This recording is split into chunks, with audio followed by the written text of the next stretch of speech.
Hello guys. तो हम कर रहे हैं जेबी गुप्ता का सॉल्यूशन। ठीक है, हम करेंगे स्विच गियर एंड प्रोटेक्शन के क्वेश्चन नंबर 206 से लेके 250 तक। ठीक है, तो चलिए स्टार्ट करते हैं। The domain of power system where directional over current relay is indispensable are. तो देखो यहाँ पे ये इंडिस्पेंसेबल है ना, इसका मतलब क्या होता है? देखो, इंडिस्पेंसेबल मतलब जिसके बिना आपका काम चलेगा ही नहीं। ठीक है, यानी देखो जो आपकी डायरेक्शनल ओवर करंट रिले है ना, ठीक है, इनके बिना आपका काम कहाँ नहीं चल सकता, ये पूछा है। तो देखो, पैरेलल फीडर में इनके बिना आपका काम नहीं चलेगा, रिंग मेन फीडर में भी इनके बिना आपका काम नहीं चलेगा। अब क्यों नहीं चलेगा ये भी समझ लेते हैं। अब देखो, डायरेक्शनल ओवर करंट रिले, तो इसमें आपका क्या आ रहा है? डायरेक्शनल वर्ड आ रहा है। तो जो आपकी डायरेक्शनल रिले होती है ये क्या होती है, इसको समझ लो। देखो, नॉर्मल मान लो आपकी कोई लाइन है, ठीक है, या आपकी कोई सिंपल एक स्ट्रेट ट्रांसमिशन लाइन है, एंड यहाँ पे आपने डायरेक्शनल रिले रखी है। ठीक है, ये आपकी डायरेक्शनल रिले, और आपने इसमें डायरेक्शन सेट कर दी, ये वाली डायरेक्शन आपने सेट कर दी। ठीक है, ये आपने रिले की डायरेक्शन सेट कर रखी है। अब देखो, कोई फॉल्ट नहीं हुआ तो आपका करंट कुछ ये फ्लो हो रहा है, ये आई, कि ये आपका करंट फ्लो हो रहा है। क्लियर है चीज़ ये।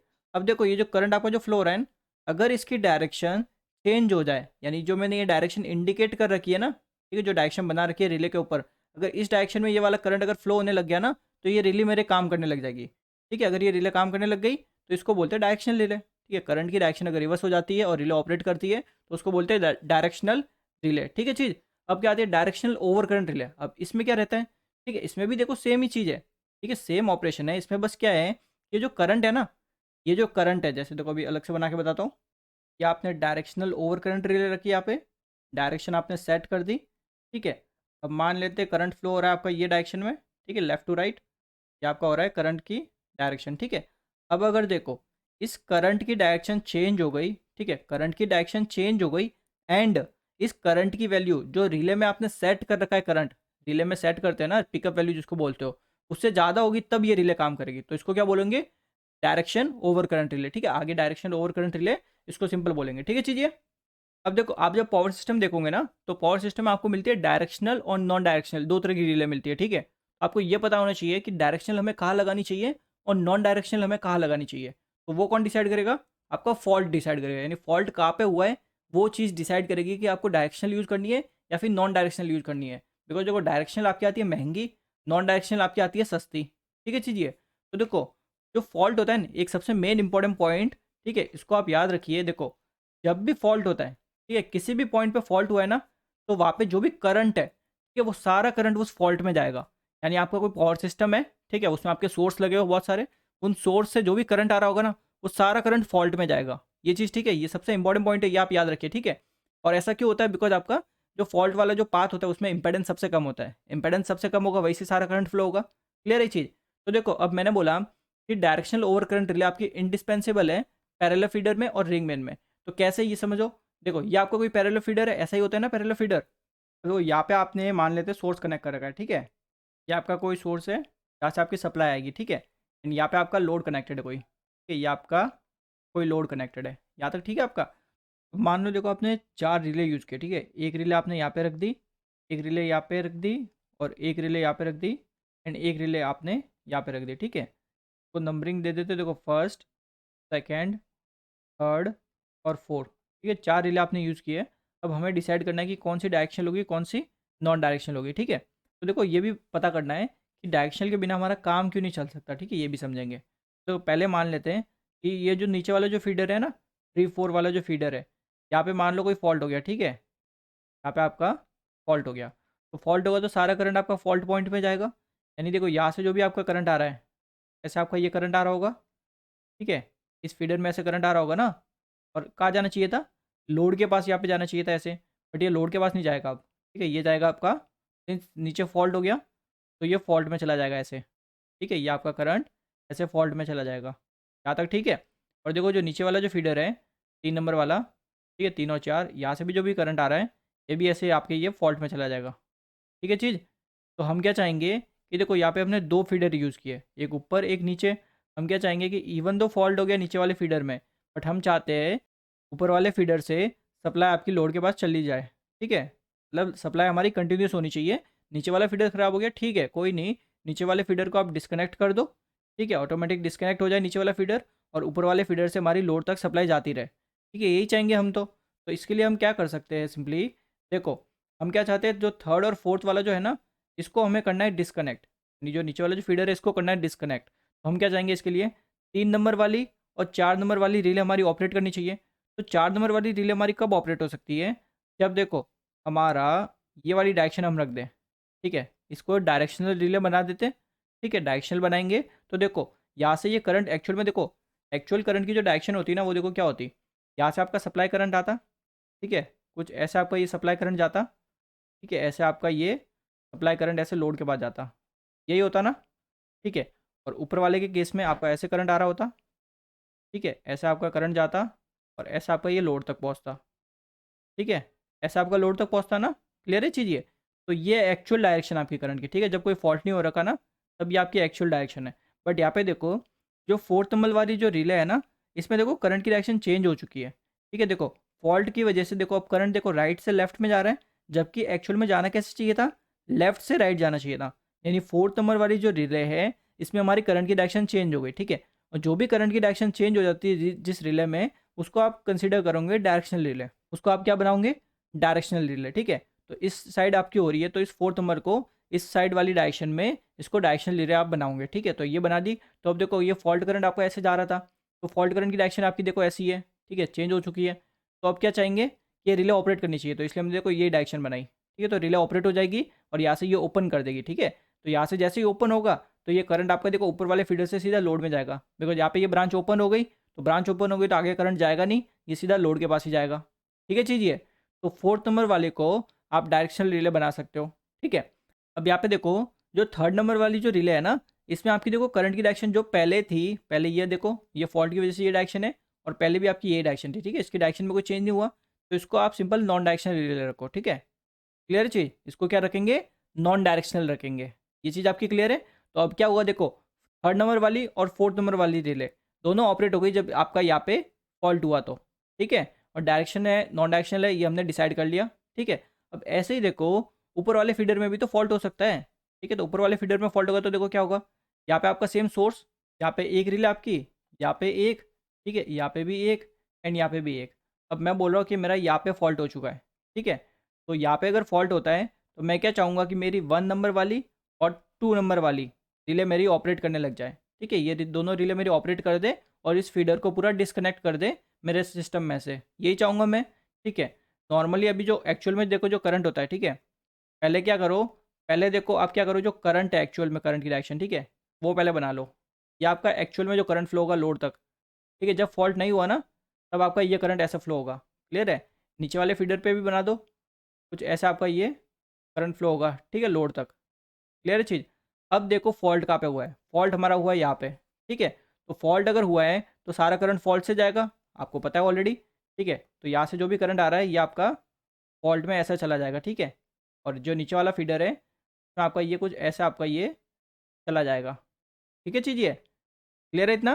तो देखो यहाँ पे हमने दो चीज़ तो ऑलरेडी डिसाइड कर दी थी कि अगर नीचे वाले फीडर पे फॉल्ट होता है तो उससे हमने डिसाइड कर दिया कि 3rd नंबर को तो हम रखेंगे नॉन डायरेक्शनल, ठीक है, ये आपका नॉन डायरेक्शनल, और 4th नंबर को रखेंगे हम डायरेक्शनल, ठीक है। तो यहाँ पे देखो करंट की डायरेक्शन यहाँ पे देखो 4th में देखो चेंज नहीं हुई ना, ठीक है, पहले जैसी ये देखो, पहले भी एक्चुअल में यही थी, अभी भी यही है ना। तो ये आपकी 4th वाली तो यहाँ पे ऑपरेट होगी नहीं, बट यहाँ पे देखो हम क्या चाहेंगे, 2 नंबर और 1 नंबर ये दोनों ऑपरेट होनी चाहिए। तो हम क्या कर सकते हैं, यहाँ पे 2 नंबर को बना दो डायरेक्शनल रिले और ये वाली डायरेक्शन दे दो, ठीक है, बिकॉज देखो यहाँ पे करंट की डायरेक्शन ये वाली हो रही है, ठीक है, फॉल्ट की डायरेक्शन देखो ये वाली है ना फॉल्ट करंट की, तो इस डायरेक्शन में इसको दे दो। तो इससे क्या होगा, 2 नंबर आपने बना दी डायरेक्शनल और 1 नंबर में देखो करंट की डायरेक्शन चेंज नहीं हो रही, जो ओरिजिनल थी ना वही आपकी फॉल्ट करंट की है, तो इसको बना दो नॉन डायरेक्शनल। तो यहाँ से हमें क्या समझ में आया कि पैरेलल फीडर में डायरेक्शनल ओवर करंट रिले के बिना आपका काम चलेगा ही नहीं, ठीक है। बिकॉज देख सकते हो अगर आप देखो डायरेक्शनल ओवर करंट रिले नहीं यूज़ करते तो ये करंट देखो आपको सीधा फॉल्ट में जाएगा, लोड को तो कभी करंट मिलेगा ही नहीं। जबकि हम पैरेलल फीडर में क्या चाहते हैं, पैरेलल फीडर इसीलिए तो हमने बनाए कि एक फीडर खराब हो जाए तो दूसरा फीडर सप्लाई कर सके, ठीक है। तो उसके लिए हमें क्या करना पड़ेगा, पहले जो फॉल्ट हुआ है उस फीडर को डिस्कनेक्ट करना पड़ेगा, और उसको डिस्कनेक्ट करने के लिए पहले हमें डिसाइड करना पड़ेगा रिले हमें कौन सी यूज़ करनी है, ठीक है चीज़ ये सेम चीज़ आपकी रिंग मेन फीडर में भी होती है। बिकॉज रिंग मेन फीडर में आपका देखो पूरा रिंग बनता है ना, रिंग बनेगा, तो यहाँ पे देखो अगर फॉल्ट होता है किसी पर्टिकुलर पॉइंट पे तो सारा करंट जो भी है, ठीक है, यहाँ पे भी अगर आपका कोई सोर्स है तो सारा करंट यहीं पे जाएगा। तो हम ऐसा थोड़ी चाहते हैं, तो उसके लिए हम क्या करेंगे, इस फीडर को डिस्कनेक्ट करना पड़ेगा। तो उसके लिए यहाँ पे हम डायरेक्शनल रिले यूज़ करते हैं, ठीक है चीज़ ये। ये आपका रिंग मेन फीडर में भी सेम ही कॉन्सेप्ट है।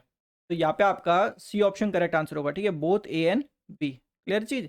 ये भी देखो आगे क्वेश्चंस आएंगे, उसमें मैं आपको और डिटेल में समझाऊंगा कि पैरेलल फीडर में कैसे डिसाइड करते हैं, ठीक है, बिकॉज ये इंपॉर्टेंट टॉपिक है, आपको समझना चाहिए। Directional over current relay have to exciting coil connected across, ठीक है। देखो डायरेक्शनल ओवर करंट रिले में आपकी दो एक्साइटिंग कॉइल होती है, ठीक है। ये बेसिकली देखो कंस्ट्रक्शन बेस्ड क्वेश्चन है, ठीक है। दो एक्साइटिंग कॉइल होती है जिसमें देखो आपकी सी टी और वी टी के अक्रॉस कनेक्ट होती है। वी टी मतलब जो वोल्टेज ट्रांसफार्मर होता है, ठीक है, या फिर बोल सकते हो पोटेंशियल ट्रांसफार्मर। ये आपका होता है simple C T and V T secondaries of the same phase, ठीक है। तो यहाँ पे सी ऑप्शन आपका करेक्ट आंसर होगा। Directional element connection of directional overcurrent relay are popularly described in terms of angle by which unity power factor balance load current flowing in tripping direction leads the voltage applied to the relay potential coil. A protection scheme having the following potential coil and current coil connection is term। देखो simple बोला unity power factor है, ठीक है। Simple देखो connection का question है ये। जैसे देखो अगर ये आपका वी ए वोल्टेज है, ठीक है, तो ऑब्वियस बात है जो वी बी होगा वो क्या होगा, इससे 120 डिग्री पीछे रहेगा, ठीक है। तो ये आपका हो गया वी बी। अब देखो जो वी सी होगा वो इससे 120 डिग्री आगे होगा, तो ये मान लो आपका 120 डिग्री आगे वी सी, ठीक है। तो अब देखो इसने बोला यूनिटी पावर फैक्टर, तो यूनिटी पावर फैक्टर बोलने का मतलब है करंट और वोल्टेज सेम फेज में। तो जो आई ए करंट होगा वो आपका यहीं पे होगा, आई ए, ठीक है। जो आई बी करंट होगा वो इस वोल्टेज के साथ होगा, आई बी। और जो आई सी करंट होगा वो आपके वी सी के साथ होगा, ठीक है। अब मेरे को सिंपल देखो यहाँ पे एंगल बताना है, तो देखो वी ए सी, ठीक है। ए सी कैसे मिलेगा मेरे को, सिंपल देखो वी ए सी अगर मेरे को निकालना है तो मैं कैसे निकालूंगा, वी ए माइनस वी सी, ठीक है। यानी मेरे को माइनस वी सी चाहिएगा, तो वी सी प्लस का ये रहा, तो माइनस का इसके अपोजिट में होगा, माइनस का आपका इसके अपोजिट में आप बना दो, ठीक है। ये आपका क्या हो गया, माइनस का वी सी, ठीक है। एंगल भी लिखते हुए चलो, देखो ये पूरा एंगल आपका था 120 डिग्री, ठीक है। तो एकदम इसने बीच में से काटा तो ये एंगल आपका हो जाएगा 60 डिग्री। यहाँ तक आपका ठीक है। अब देखो यहाँ पे मेरे को क्या चाहिए, वी ए सी। तो वी ए सी कैसे मिलेगा, वी ए माइनस वी सी, यानी इन दोनों का जो रिजल्टेंट आएगा मेरा वो मेरे को मिलेगा वी ए सी, ठीक है। तो इन दोनों का रिजल्टेंट ये आपका एकदम बीच में से काटो, ये आपका हो गया रिजल्टेंट वी ए सी, ठीक है। तो पहले 60 डिग्री था, इसको पूरा काट दिया, कितना हो गया 30 डिग्री, ठीक है।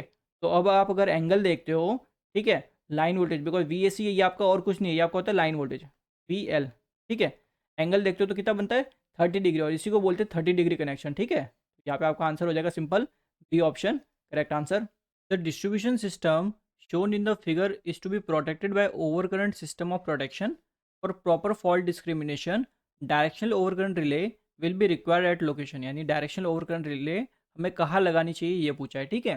तो देखो ये क्वेश्चन कैसे करेंगे, आपको मैंने बता दिया डायरेक्शनल रिले क्या होती है, ठीक है। यानी करंट किसी पर्टिकुलर डायरेक्शन में फ्लो होता है, जो आपने सेट कर रखी है उसी डायरेक्शन में अगर करंट फ्लो हो रहा है तो आपकी रिले ऑपरेट होती है, उसको बोलते हैं डायरेक्शनल रिले, ठीक है। डायरेक्शनल ओवरकरंट रिले क्या होती है, यानी जो आपका करंट है, ठीक है, करंट ने अपनी डायरेक्शन तो चेंज कर दी, बट उस करंट की वैल्यू एक पिकअप वैल्यू से ज़्यादा होनी चाहिए तब वो ऑपरेट करती है, ठीक है। अब डायरेक्शनल होगी या फिर नॉन डायरेक्शनल होगी ये कौन डिसाइड करेगा, आपका फॉल्ट कहाँ पे हुआ है ये डिसाइड करेगा। और फॉल्ट में एक इंपॉर्टेंट चीज़, यानी जिस पर्टिकुलर जगह फॉल्ट हुआ है ना, सारा करंट उसी में जाता है, कि सारा करंट वहीं पे आपका फ्लो होगा, ठीक है। तो ये पॉइंट आपका इंपॉर्टेंट है। अब देखो इस क्वेश्चन में सिंपल चेक करते हैं, सिंपल पहला मैं केस लेता हूँ, ठीक है। आपका जो फॉल्ट है ना, फॉल्ट यानी कि फॉल्ट आपका हुआ है बिटवीन फर्स्ट एंड सेकंड, ठीक है। दो आपको लोकेशन दे रखी है, फर्स्ट और सेकंड के बीच में हमारा फॉल्ट हुआ है, ठीक है। मैं ऐसा अज्यूम करके चल रहा हूँ। देखो यहाँ पे ये आपकी फर्स्ट है, ये आपकी सेकंड है, ये आपकी थर्ड है, ये आपकी फोर्थ है, और यहाँ पे ये आपकी फिफ्थ है, ठीक है। यहाँ पे आपका लोड कनेक्टेड है, और यहाँ से आपकी देखो सप्लाई आ रही है 33 kV देख सकते हो, और यहाँ से भी आपकी सप्लाई आ रही है, यानी एक तरह से दोनों आपके सोर्स है, ठीक है। चीज़ ये देखो सबसे पहले क्या करिए, जो आपका फॉल्ट नहीं हुआ, ठीक है, जब आपका कोई फॉल्ट नहीं हुआ तब आप करंट को डिलीवर करिए लोड तक, ठीक है। तो देखो आपका जो करंट होगा, ठीक है, मैं यहाँ पे देखो सिंपल बनाता हूँ। तो वो करंट आपका ऐसे फ्लो होगा, या आपका करंट फ्लो हो रहा है, ठीक है। करंट ऐसे फ्लो होगा और ऐसे आपका ये लोड तक पहुँचेगा, ठीक है। आपके सोर्स से या आपका लोड तक करंट पहुँच गया, ठीक है। अब देखो इस साइड भी आपका सोर्स है, इस साइड से भी आपका देखो करंट आएगा, तो इस टाइप में आपका इस साइड से करंट आएगा, ठीक है। ये आपका करंट आ रहा है, ये आया और ये आपका ऐसे लोड तक चला गया, ठीक है। यानी ये जो मैंने डायरेक्शन बनाई है ये कौन सी डायरेक्शन होगी आपकी, ये आपकी ओरिजिनल करंट की डायरेक्शन है, ठीक है। तो आप यहाँ पे लिख लो ये आपकी है ओरिजिनल करंट की डायरेक्शन, या फिर ऐसा लिख लो current direction when no fault occur, ठीक है। यानी जब कोई फॉल्ट नहीं हुआ ना आपकी लाइन में, तब आपका करंट की जो डायरेक्शन होगी ना वो पहले आप बना दीजिए, ठीक है। तो कोई फॉल्ट अगर नहीं होगा तो सिंपल जहाँ से आपकी सप्लाई आ रही है वो पूरा का पूरा ऐसे लोड में जाएगा, यही होगा, ठीक है। यहाँ पे आपका एक सोर्स है, यहाँ पे भी आपका सोर्स है, दोनों सोर्स करंट डिलीवर करेंगे और वो करंट आपका लोड तक जाएगा। बेसिक चीज़ क्लियर है ये, ठीक है। तो सबसे पहला स्टेप आपको यही करना है, ठीक है। फिर क्या करो, आप सिंपल डिसाइड कर दो कि आप अपना अपने मर्जी से डिसाइड कर दो कि यहाँ पे मेरा फॉल्ट हुआ है। तो मैंने फिलहाल अभी डिसाइड कर लिया कि 1 और 2 के बीच में मेरा फॉल्ट हुआ है, ठीक है। यहाँ पे मेरा फॉल्ट हुआ है। तो देखो सिंस में 1 और 2 के बीच में फॉल्ट हुआ है तो यहाँ पे मैं सिर्फ किसकी डिसाइड करूंगा, 1 और 2 की ही डिसाइड करो कि 1 मेरी डायरेक्शनल होगी या फिर नॉन डायरेक्शनल होगी, या फिर मैं 2 को डिसाइड करूंगा डायरेक्शनल होगी नॉन डायरेक्शनल होगी, ठीक है। बाकी रिले से मेरा भी कोई लेने देना नहीं है, ठीक है। सिर्फ फर्स्ट और सेकंड को देखेंगे। तो यहाँ पे देखो जब भी फॉल्ट होगा सारा करंट फॉल्ट में जाएगा, बता दिया मैंने। तो यहाँ से देखो इस सोर्स से जो भी करंट आएगा ये करंट कुछ ऐसा आपका ये फॉल्ट में चला जाएगा, ठीक है। अब यहाँ से देखो इस वाले सोर्स से भी करंट आएगा, ठीक है। तो इस वाले सोर्स से ये करंट आ रहा है मान लो, तो ये भी ऐसा आपका फॉल्ट में चला जाएगा, ठीक है। दोनों सोर्स से जो भी करंट आना है तो वो हमने बना दिया, ठीक है इतना। अब देखो सिंपल, अब आपको क्या देखना है, फर्स्ट और जो सेकंड है, ठीक है। फर्स्ट और जो सेकंड है यहाँ पे बस करंट की डायरेक्शन देखो और ओरिजिनल से उसको कंपेयर करो, ठीक है। तो यहाँ पे देखो आप अगर ध्यान से कंपेयर करते हो तो यहाँ पे देखो, ये देखो फॉल्ट की डायरेक्शन, ठीक है। फॉल्ट करंट की डायरेक्शन देखो लेफ्ट से राइट, और यहाँ पे देखो लेफ्ट से राइट, ठीक है। यानी फर्स्ट नंबर वाली जो रिले है उसके लिए मेरे फॉल्ट करंट की और जो ओरिजिनल करंट है दोनों की डायरेक्शन सेम है, ठीक है। दोनों की डायरेक्शन मेरी सेम है, तो सेम है तब आप सिंपल 1 को नॉन डायरेक्शनल रिले बना दो, ठीक है। यानी इसको यहाँ पे हमें डायरेक्शनल रिले यूज़ करने की ज़रूरत नहीं है, ठीक है। बिकॉज देखो वैसे ही आपकी डायरेक्शनल महंगी आती है, तो इसलिए हम ऐसा चाहते हैं जहाँ पे जरूरी है, बहुत इंपॉर्टेंट है, यानी उसके बिना काम नहीं चलेगा, वहीं पे हम यूज़ करते हैं डायरेक्शनल रिले, ठीक है। अब देखो जो सेकंड नंबर वाली रिले है उसमें देखो ओरिजिनल करंट की डायरेक्शन देखो आपकी लेफ्ट से राइट है, ठीक है।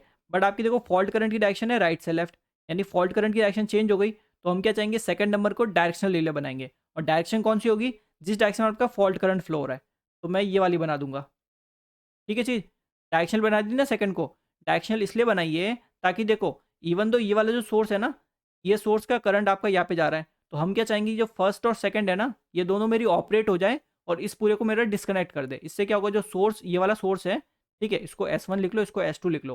यानी जो सोर्स S2 है ना, S2 से करंट आपका लोड में जाता रहे, ठीक है। यानी लोड में कोई भी आपका इंटरप्ट ना हो, लोड को सप्लाई आपकी कंटिन्यूस मिलती रहे, ठीक है। तो जैसे आपकी देखो 2 और 1 वाली ऑपरेट होगी तो वो वाला सिस्टम आपका डिस्कनेक्ट हो जाएगा, यानी S1 से कोई सप्लाई नहीं आएगी अब, ठीक है। और S2 का करंट आपका फॉल्ट में नहीं जाएगा, वो सीधा लोड में जाएगा, ठीक है चीज़। तो यहाँ से हमें पता चल गया कि जो सेकंड नंबर वाली रिले है यहाँ पे उसको हमें रखना है डायरेक्शनल, ठीक है चीज़। अब देखो दूसरा लोकेशन देखते हैं, ठीक है। अब देखते हैं बिटवीन 3 एंड 4, यानी अब हम मान रहे हैं कि फॉल्ट हुआ है आपका बिटवीन 3 एंड 4। तो पहले क्या करेंगे, जो करंट की ओरिजिनल डायरेक्शन है वो बनाएंगे, ठीक है। तो जो आपका सोर्स S1 है इससे जो करंट आएगा वो आपका ऐसे आपका जाएगा लोड तक, ठीक है, बिकॉज ये आपका लोड है। और S2 से जो करंट आएगा, ठीक है, ओरिजिनली जो करंट है जब आपका कोई फॉल्ट नहीं हो रहा तो आपका ऐसे ही आपका लोड में जाएगा, ठीक है। तो पहले हमने यही किया, उसके बाद क्या करो जो आपने डिसाइड किया, ठीक है, लोकेशन हमने डिसाइड की है ना 3 और 4 के बीच में, तो यानी कि ये वाला पॉइंट, ठीक है। यहाँ पे हमारा हो रहा है फॉल्ट, तो फॉल्ट होगा तो क्या होगा, सारा करंट इस फॉल्ट में जाएगा। यानी देखो यहाँ से हमारा करंट आ रहा है, ठीक है, S1 से करंट आ रहा है, ये देखो ये आपका सीधा गया फॉल्ट में, ठीक है। अब यहाँ से देखो S2 का भी करंट आ रहा है, ये देखो S2 का करंट आ रहा है, तो ये S2 का करंट फॉल्ट में गया, यहाँ तक ठीक है आपका। अब देखो जो फर्स्ट नंबर वाली थी और सेकंड नंबर वाली थी ये तो हमने ऑलरेडी देख ली, ठीक है। फर्स्ट नंबर हमारी है, फर्स्ट वाली हमारी नॉन डायरेक्शनल और सेकंड नंबर वाली हमारी डायरेक्शनल, ठीक है चलिए, हमने डिसाइड कर दिया, क्लियर है। तो यहाँ पे देखो फॉल्ट करंट की डायरेक्शन आपकी देखो क्या है, जो S1 की वजह से देखो फॉल्ट करंट की डायरेक्शन लेफ्ट से राइट है, और हमने 2 के लिए डायरेक्शन कौन सी डिसाइड की आपकी, राइट से लेफ्ट डिसाइड किए, ठीक है। तो फॉल्ट करंट डायरेक्शन देखो अभी राइट से लेफ्ट होती तो ये 2 नंबर वाली ऑपरेट होती, बट यहाँ पे अभी ये 2 नंबर वाली आपकी ऑपरेट नहीं होगी, ठीक है। बिकॉज यहाँ पे हम क्या चाहते हैं, 3 और 4 ये दोनों हमारी ऑपरेट होनी चाहिए ताकि ये पूरा सिस्टम डिस्कनेक्ट हो जाए, यानी लोड को हमारी सप्लाई S1 देता रहे, ठीक है। S1 से हमारी सप्लाई आती रहे, S2 से हमारी डिस्कनेक्ट हो जाए, ठीक है। बिकॉज यहाँ पे फॉल्ट हुआ है ना 3 और 4 के बीच में, तो S1 का करंट भी देखो फॉल्ट में जा रहा है, बट हम क्या चाहेंगे S1 से करंट जो भी मिले वो लोड में जाना चाहिए, ठीक है चीज़ ये। तो देखो यहाँ पे क्या कर सकते हो, सिंपल सिंपल ये देखो करंट की डायरेक्शन कहाँ पे चेंज हुई है, देखो फोर्थ वाले रिले में देखो करंट की डायरेक्शन फॉल्ट की ये वाली है, ठीक है, फॉल्ट की डायरेक्शन यही है, बट ओरिजिनल करंट की डायरेक्शन ये वाली है। तो देखो दोनों डायरेक्शन आपकी क्या सेम है, तो सेम है तो इसको आप नॉन डायरेक्शनल बना सकते हो, यानी फोर्थ नंबर वाली रिले को नॉन डायरेक्शनल बना दो, यहाँ तक ठीक है आपका। अब देखो जो थर्ड नंबर वाली रिले देखो, थर्ड नंबर वाली रिले में फॉल्ट करंट की डायरेक्शन देखो ये वाली है, ठीक है, यानी क्या है, लेफ्ट से राइट। बट देखो करंट की ओरिजिनल डायरेक्शन देखो क्या है, राइट से लेफ्ट है। यानी देखो करंट आपका देखो ध्यान से राइट से लेफ्ट है, यानी थर्ड नंबर में करंट आपका चेंज हो रहा है, ठीक है। तो यहाँ पे सिंपल इसको डायरेक्शनल रिले बना दो, डायरेक्शनल आपकी ये वाली डायरेक्शन दे दो। जिस डायरेक्शन में आपका फॉल्ट करंट है ना, वो वाली डायरेक्शन इसको दे दो। इससे क्या होगा कि देखो फॉल्ट करंट जैसे आपका फ्लो होगा, 3 यहाँ पे आपका ओपन हो जाएगा। 3 यहाँ पे जैसे ऑपरेट हो, यानी इस ब्रांच को इसने ओपन कर दिया, तो यहाँ पे ओपन होगा, तो आपका S1 से जो भी करंट आएगा ना, वो सीधा आपका लोड में जाएगा, यहाँ पे नहीं जाएगा, ठीक है चीज़ ये। तो यहाँ से हमें क्या पता चला कि जब 3 और 4 के बीच में फॉल्ट होता है, तो जो 3 नंबर वाली जो रिले है हमारी, ये आपकी डायरेक्शनल रिले की तरह काम करेगी, ठीक है चीज़ ये।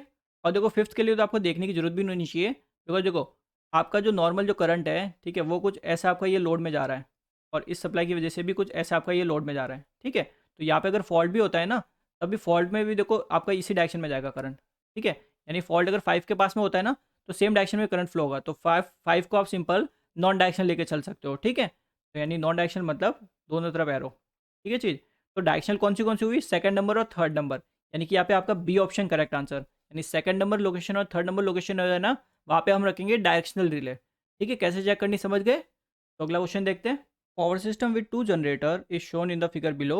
द सिस्टम यानी देखो सिस्टम में आपका जनरेटर आ गया, बस आ गई, ट्रांसमिशन लाइन आ गई, is protected by 6 over current relay R1 to R6, assuming a mix of directional non directional relay at appropriate location, the remote backup relay for R4R, ठीक है। तो देखो क्वेश्चन को ध्यान से समझते हैं, ठीक है।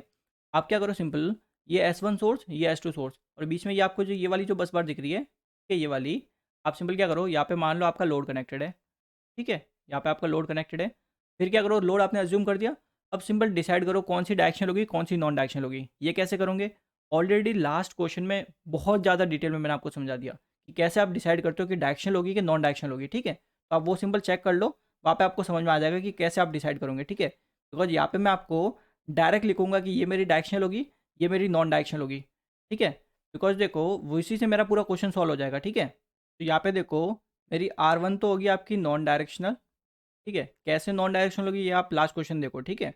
R3 भी मेरी यहाँ पे होगी नॉन डायरेक्शनल, ठीक है। R2 मेरी होगी डायरेक्शनल, और डायरेक्शनल में ये वाली डायरेक्शन होगी मेरी, ठीक है। R4 भी मेरी होगी डायरेक्शनल, जिसमें ये वाली डायरेक्शन होगी। R5 मेरी डायरेक्शनल होगी, जिसमें ये वाली डायरेक्शन होगी, ठीक है। और R6 मेरी नॉन डायरेक्शनल होगी, जिसमें ये वाली आपकी, ठीक है, नॉन डायरेक्शनल। ये एरो होता है सिंपल दोनों तरफ, ठीक है यहाँ तक। अब देखो इसने क्या बोला है, जो R4 मेरी जो रिले है ना, R4 के लिए मेरे को बैकअप प्रोटेक्शन बतानी है, ठीक है। तो मैं सिंपल क्या करता हूँ, अज्यूम करता हूँ कि fault occur between R3 and R4। Clear है चीज़। मैंने ऐसा अज्यूम कर लिया कि मेरा एक फॉल्ट हुआ है R3 और R4 के बीच में, ठीक है, ये आपका फॉल्ट हुआ है। क्लियर इतना। तो अब देखो जब आपका फॉल्ट होगा, तो यहाँ पे फॉल्ट होगा तो क्या होगा, करंट सिंपल देखो सारा फॉल्ट में फ्लो होगा, ठीक है। तो पहले करंट बना देते हैं। देखो करंट आपका जो S1 सोर्स है ना, S1 सोर्स की वजह से आपका करंट कुछ ऐसे फ्लो होगा, ठीक है, ऐसे आपका ये ऐसे फॉल्ट में जाएगा, ठीक है। बता रखा है जहाँ पे भी फॉल्ट होता है ना, सारा करंट उस फॉल्ट में से ही चला जाता है, ठीक है। तो S1 की वजह से तो करंट कुछ ऐसा चला जाएगा, ठीक है। और अगर मैं देखो ऊपर वाले बस बार से भी बनाऊँ, तो कुछ ऐसा ही, या ऊपर वाला देखो बस बार से जाएगा, ऐसे ऊपर से बना देते हैं, ठीक है। कुछ इस टाइप से आपका ये ऊपर वाले बस बार से जाएगा, देन ये आपका नीचे जाएगा, ठीक है। देन यहाँ पे ये आपका ऐसे फॉल्ट में चला जाएगा, ठीक है, फॉल्ट में ऐसे करंट चला जाएगा, ठीक है। तो अब देखो जो S2 सोर्स है, ये तो हमने S1 से लिखा ना, S2 की वजह से भी तो करंट होगा। S2 की वजह से जो करंट है देखो वो कुछ ऐसे करंट आ रहा है आपका, कि ये आपका करंट आ रहा है, ये करंट आया और ये आपका ऐसे फॉल्ट में चला गया, ठीक है। यानी दोनों सोर्स की वजह से जितना भी करंट आ रहा था ना, वो सारा आपका फॉल्ट में चला गया। यही होता है, ठीक है, जहाँ पे भी फॉल्ट होता है ना, सारा करंट उसी में चला जाता है। तो करंट हमने बना दिया, करंट की डायरेक्शन बना दी। अब सिंपल देखो अगर फॉल्ट होता है R3 और R4 के बीच में, तो यहाँ पे क्या होगा, सिंपल R3 आपका ऑपरेट होगा, ठीक है, R3 आपका ऑपरेट होगा, ठीक है। बिकॉज R3 तो हमारा क्या देखो नॉन डायरेक्शनल है, तो R3 तो आपका ऑपरेट होगा, कन्फर्म है, कोई दिक्कत नहीं है। बट देखो यहाँ पे आपका देखो R4 को भी क्या होना चाहिए, ऑपरेट होना चाहिए ना। R4 भी यहाँ पे देखो, R4 को आपने देखो डायरेक्शनल माना है, और डायरेक्शन आपने कौन सी मानी है, राइट से लेफ्ट। और फॉल्ट करंट की डायरेक्शन भी देख सकते हो, राइट से लेफ्ट ही है, यानी R4 आपका यहाँ पे ऑपरेट होना चाहिए, ठीक है। तो यहाँ पे मैं लिख लेता हूँ R4 शुड ऑपरेट, ठीक है, ऑपरेट होना चाहिए ये। बट ठीक है, ये आपका ऑपरेट नहीं हुआ, but it did not operate, यानी कि R4 को ऑपरेट होना चाहिए था, बट ये ऑपरेट हुई नहीं, ठीक है। कुछ खराबी हो गई, मान लो कुछ खराबी हो गई R4 में, उस वजह से R4 आपके ऑपरेट नहीं हुई, ठीक है। अब देखो हमेशा क्या करते हैं हम, दो प्रोटेक्शन लेके चलते हैं, प्राइमरी और बैकअप प्रोटेक्शन। प्राइमरी मतलब देखो कुछ फॉल्ट हो गया, तो वहाँ पे हमने रिले लगा रखी है, उसने फॉल्ट को डिटेक्ट कर दिया और फॉल्ट क्लियर हो गया, ठीक है। अगर आपका फॉल्ट हुआ और उस रिले ने डिटेक्ट नहीं कर पाया, यानी आपकी प्राइमरी प्रोटेक्शन फेल हो गई, तो उसके लिए हमने बैकअप प्रोटेक्शन और लगा रखी होती है। यानी प्राइमरी फेल हो जाए तो बैकअप तो मेरी काम करे, ताकि वो फॉल्ट क्लियर हो जाए, ठीक है, सिस्टम को ज़्यादा डैमेज ना हो। तो वो क्या होगा, देखो R4 आपकी क्या थी, यहाँ पे R4 आपकी थी प्राइमरी, ठीक है। बिकॉज यहाँ पे देखो इस पूरी फीडर में हुआ है ना, ये जो आपकी नीचे वाली जो R3 R4 वाला है ना, इस पूरे में आपका फॉल्ट हुआ है, तो ये दोनों आपकी प्राइमरी में गिनी जाएगी, ठीक है। दोनों आपकी ऑपरेट होगी, तो ये दोनों आपकी केस में गिनी जाएगी, प्राइमरी में गिनी जाएगी। तो यहाँ पे देखो, यहाँ पे आपकी R4 आपकी ऑपरेट नहीं हुई, ठीक है। मैं ऐसा मान के चल रहा हूँ कि R4 मेरी क्या हो गई, ख़राब हो गई, ठीक है। तो R4 ख़राब हो गई तो इसका मतलब क्या हुआ कि अब मेरी बैकअप प्रोटेक्शन काम में आएगी, ठीक है। बिकॉज R4 मेरी ऑपरेट नहीं हुई, तो बैकअप प्रोटेक्शन मेरी काम करेगी, ठीक है। ऑब्वियसली बात है, बैकअप प्रोटेक्शन को ही काम करना पड़ेगा। तो बैकअप प्रोटेक्शन के लिए कौन सी रिले होगी वो हमें पता करनी है। तो सिंपल यहाँ पे देखो फॉल्ट करंट की सारी डायरेक्शन दे रखी है, कौन सी रिले लगा रखी है ये भी हमने बता रखा है। सिंपल देख लो कौन सी रिले आपकी काम कर रही है अब। अगर आपकी R4 यहाँ पे काम नहीं करेगी, तो सिंपल देख लो कौन सी काम करेगी। देखो S1 से देखो R1 आपकी काम करने लग जाएगी। अगर देखो यहाँ पे R4 काम नहीं करती ना, तो यहाँ पे देखो R1 काम करेगी, ठीक है, बिकॉज नॉन डायरेक्शनल है, ठीक है। बट यहाँ पे R2 आपकी काम नहीं करेगी, बिकॉज देखो R2 आपकी डायरेक्शनल है और आपकी करंट की डायरेक्शन ये वाली है, ठीक है। करंट की डायरेक्शन ये, बट R2 में आपने डायरेक्शनल में देखो राइट से लेफ्ट डिसाइड कर रखा है, ठीक है। तो R2 तो आपकी काम नहीं करेगी, ठीक है, R2 आपकी काम नहीं करेगी। R5 देखो S2 से जो करंट आ रहा है, ठीक है, वो देखो क्या है, ये वाली डायरेक्शन है। तो देखो ये R5 में जो आपने डायरेक्शन डिसाइड की है उसके अपोजिट है, तो R5 भी आपकी काम नहीं करेगी, ठीक है। R6 आपकी नॉन डायरेक्शनल है, तो R6 तो आपकी काम करेगी, ठीक है चीज़। तो इसका मतलब क्या हुआ, R1 और R6 दोनों काम करेगी अगर आपकी R4 काम नहीं करती, ठीक है। अगर आपकी R4 काम नहीं करेगी ना, तो R1 और R6 काम करेगी। तो R4 अगर काम नहीं कर रही, यानी प्राइमरी प्रोटेक्शन फेल हो गई तो बैकअप में कौन सी हो गई, R1 और R6, ठीक है। तो आपकी बैकअप प्रोटेक्शन कौन सी हो गई, ये आपकी हो गई R1 एंड R6, ठीक है चीज़। कैसे पता किया, सिंपल है ना। सिंपल प्राइमरी को फेल कर दो, फिर देख लो कौन सी रिले ऑपरेट कर रही है, वही आपकी बैकअप प्रोटेक्शन है, ठीक है चीज़ ये। तो यहाँ पे आपका आंसर हो जाएगा simple D option correct answer. Clear है। R3 यहाँ पे क्यों नहीं होगा, बिकॉज R3 आपकी प्राइमरी प्रोटेक्शन में गिनी जाती है, ठीक है ना चीज़। तो यहाँ पे आपका डी ऑप्शन करेक्ट आंसर। तो अगला क्वेश्चन देखते हैं।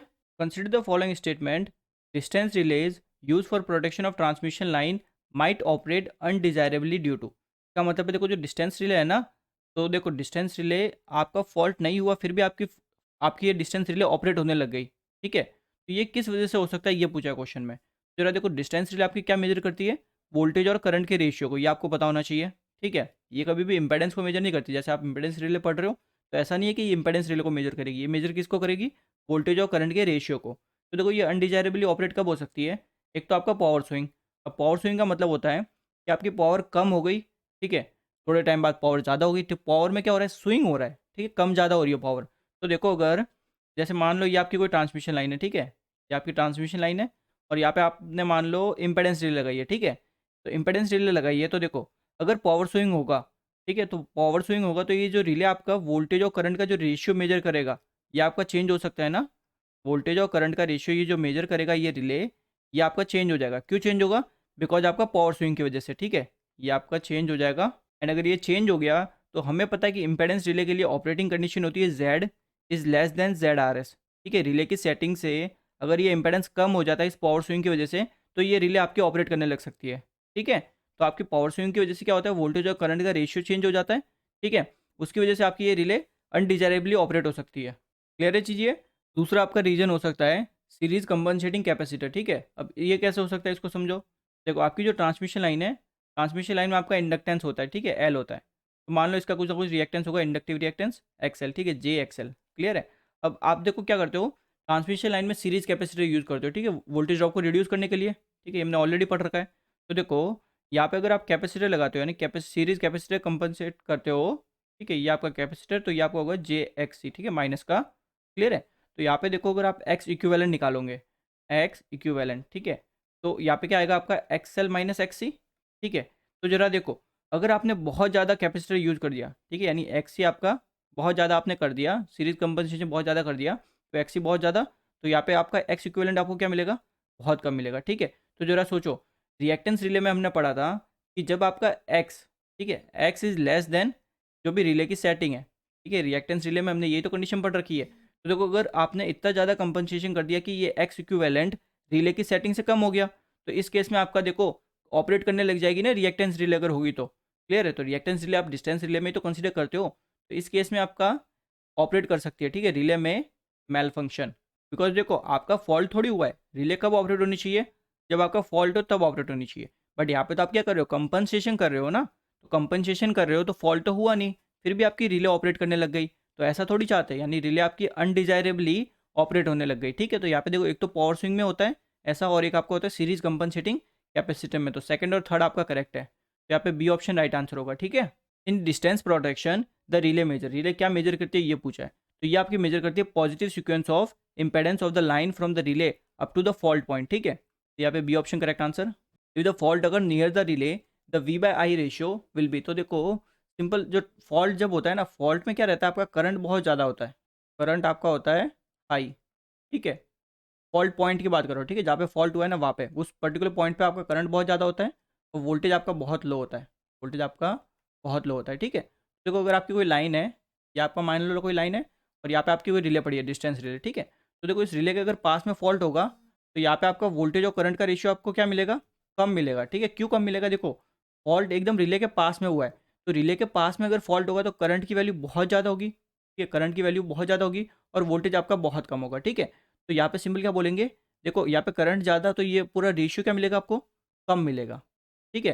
तो इसलिए हम बोलते हैं कि जो आपका जब फॉल्ट होता है ना रिले के पास में, तब आपका वी बाई आई रेशियो आपको कब मिलता है, lower than that if the fault occur away from the relay. यानी कि देखो यहाँ पे आपको रेशियो कब मिला, अब यही केस अगर ऐसा होता कि जैसे ये आपकी लाइन है एंड यहाँ पे आपकी रिले, ठीक है, और फॉल्ट आपका देखो इतना दूर हुआ है, ठीक है, इतना दूर अगर फॉल्ट हुआ है, इस केस में जो आपका देखो रिले जो मेजर करेगा, रिले जो मेजर करेगा वी बाई आई रेशियो, ठीक है, वोल्टेज अपॉन करंट का रेशियो, ये आपको इस केस में क्या मिलेगा, ज़्यादा मिलेगा, ठीक है, पहले के कंपेयर में ये आपको ज़्यादा मिलेगा। क्लियर है? बिकॉज डिस्टेंस दूर है ना, तो वोल्टेज थोड़ा ज़्यादा होगा उस पर्टिकुलर केस में, ठीक है। तो यहाँ पे आंसर हो जाएगा आपका A option correct answer. Impedance relay में यूज, ठीक है, तो डिफरेंट डिफरेंट स्ट्रक्चर्स आते हैं, ठीक है, बैलेंस बीम भी आता है और इंडक्शन कप स्ट्रक्चर भी आता है, ठीक है, तो दोनों आप यूज़ कर सकते हो इम्पेडेंस रिले में। तो यहाँ पे आपका डी ऑप्शन करेक्ट आंसर होगा। Impedance relay can be use for, ठीक है, इम्पेडेंस रिले आप यूज़ कर सकते हो फेज फॉल्ट के लिए, ठीक है, फेज फॉल्ट के लिए, ठीक है, ये इस टाइप के क्वेश्चन आपके एग्जाम के लिए इंपॉर्टेंट है। और अर्थ फॉल्ट रिले मैंने आपको ऑलरेडी बता दिया, रिएक्टेंस रिले आप यूज़ करते हो, ठीक है, अर्थ फॉल्ट रिले के लिए। अब देखो जो इंपेडेंस रिले होती है ये मैंने आपको बताया था, तीनों नाम आपको याद रखने बहुत इंपॉर्टेंट है, ठीक है। इंपेडेंस रिले की जो टॉर्क इक्वेशन होती है, ठीक है, टॉर्क इक्वेशन इक्वल्स टू, ये आपकी क्या रहती है, K1 मॉड आई का स्क्वायर, ठीक है, ऑपरेटिंग क्वांटिटी आपकी करंट की होती है और आपकी जो रीस्टेनिंग क्वांटिटी होती है वो आपकी वोल्टेज की होती है, ठीक है, मॉड पी का स्क्वायर, ठीक है, ये आपकी होती है टॉर्क इक्वेशन। तो यहाँ पे देखो ये आपकी रीस्टेनिंग क्वांटिटी है, ठीक है, वोल्टेज वाली रीस्टेनिंग और करंट वाली आपकी ऑपरेटिंग, ठीक है। तो इसको दूसरा नाम क्या बोल सकते हो, देखो वोल्टेज रिस्टेन है ना, तो यहाँ पे लिख सकते हो वोल्टेज रिस्टेन, और ऑपरेटिंग क्वांटिटी कौन सी है, ये देखो ये ओवर करंट वाली क्वांटिटी है, ठीक है, तो वोल्टेज रिस्टेन ओवर करंट रिले, ठीक है, यही इसका नाम होता है दूसरा, ठीक है, इम्पेडेंस रिले का दूसरा नाम होता है ये। तो नाम मैंने बोला है तीनों रिले का आपको याद रखने, और कैसे आते हैं ये भी मैं आपको समझा चुका हूँ। आपका आंसर क्या हो जाएगा, simple voltage resistance over current relay, यानी ए ऑप्शन यहाँ पे आपका करेक्ट आंसर।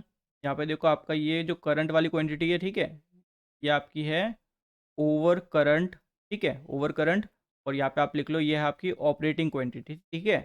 तो आप क्वांटिटी पढ़ते हो, देखो ऑपरेटिंग और रिस्टेनिंग क्वांटिटी पढ़ते हो ना, ये होती है ऑपरेटिंग, जो चाहती है मेरे रिले ऑपरेट करे, ये आपकी होती है रिस्टेनिंग, जो कि बेसिकली रिस्टेन का मतलब होता है बांध के रखना, ठीक है, रिले को ये बांध के रखती है। क्लियर है? तो देखो अगला question, the threshold characteristic of a plane impedance relay in a complex Z plane is, ठीक है, तो आर एक्स डायग्राम की बात कर रहे हैं। तो देखो जो आर एक्स डायग्राम होता है आपका, ठीक है, इंपेडेंस रिले के लिए, देखो ये आपका एक्स यानी रिएक्टेंस, ठीक है, ये आपका आर।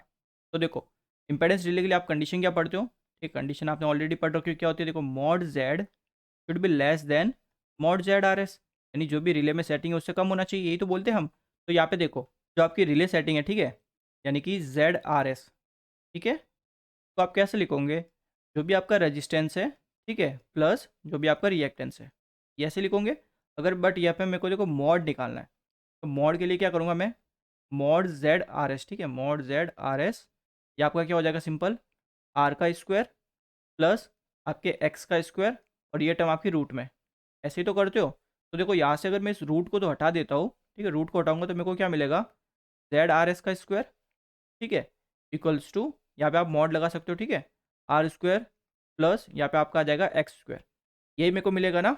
और आपने पढ़ी होगी ये इक्वेशन किसकी होती है, ये आपकी होती है सर्कल की, ठीक है, सर्कल की। क्लियर है चीज़? तो यानी कि क्या हुआ, सर्कल बनेगा। तो सिंपल देखो वो वाला सर्कल बनेगा जिसका सेंटर है ना, सर्कल, ठीक है, with with its centre, with its centre at origin. तो ये इंपॉर्टेंट पॉइंट है, ठीक है, कि इसका सेंटर ओरिजिन में होता है। देखो सर्कल बना दो एक सिंपल, ये आपका कुछ ऐसा आपका सर्कल बनेगा, ठीक है। क्यों क्यों सर्कल बना, ये समझ गए ना, ठीक है, बिकॉज सर्कुलर इक्वेशन बन रही है, इंपेडेंस में हर बार आपकी सर्कल ही बनेगी, ठीक है। तो देखो यहाँ पे ये आपका कुछ ऐसा, ये आपका सर्कल बन जाएगा, ठीक है, और ये आपके सर्कल का सेंटर है, ठीक है ना। सर्कल का सेंटर कहाँ पर है, आपके ओरिजिन पर है, तो ये पॉइंट भी इंपॉर्टेंट है। तो यहाँ पे देखो कंडीशन क्या है आपकी, mod Z should be less then Z R S. तो ये आपने जो सर्कल बनाया ये क्या बनाया, ये रिले की सेटिंग के अकॉर्डिंग बनाया है। रिले की सेटिंग का जो इंपेडेंस है ना जेड आर एस, उसके लिए सर्कल बनाया। तो जब जब आपका इंपेडेंस देखो इससे कम होगा तब ऑपरेट करेगी। तो कम तो कब होगा, जब इसके अंदर की बात होगी, ठीक है, इस सर्कल के जब अंदर इंपेडेंस होगा, अंदर मतलब देखो कैसे, कि मान लो ये आपका रिएक्टेंस है और ये आपका रेजिस्टेंस है, ठीक है, तो इन दोनों का जो रिजल्टेंट निकलेगा वो क्या निकलेगा आपका, जेड निकलेगा, ठीक है, ये वाला जेड। क्लियर है? तो ये जेड देखो इस सर्कल के जब जब अंदर आएगा तब तो आपकी रिले आपकी क्या करेगी, ट्रिप कर लेगी, ठीक है, ऑपरेट कर लेगी, बिकॉज कंडीशन सेटिस्फाई हो जाएगी, ठीक है। और अगर इसके बाहर होगा तो क्या होगा, ब्लॉक कर लेगी, यानी रिले आपकी ट्रिप नहीं होगी, ठीक है।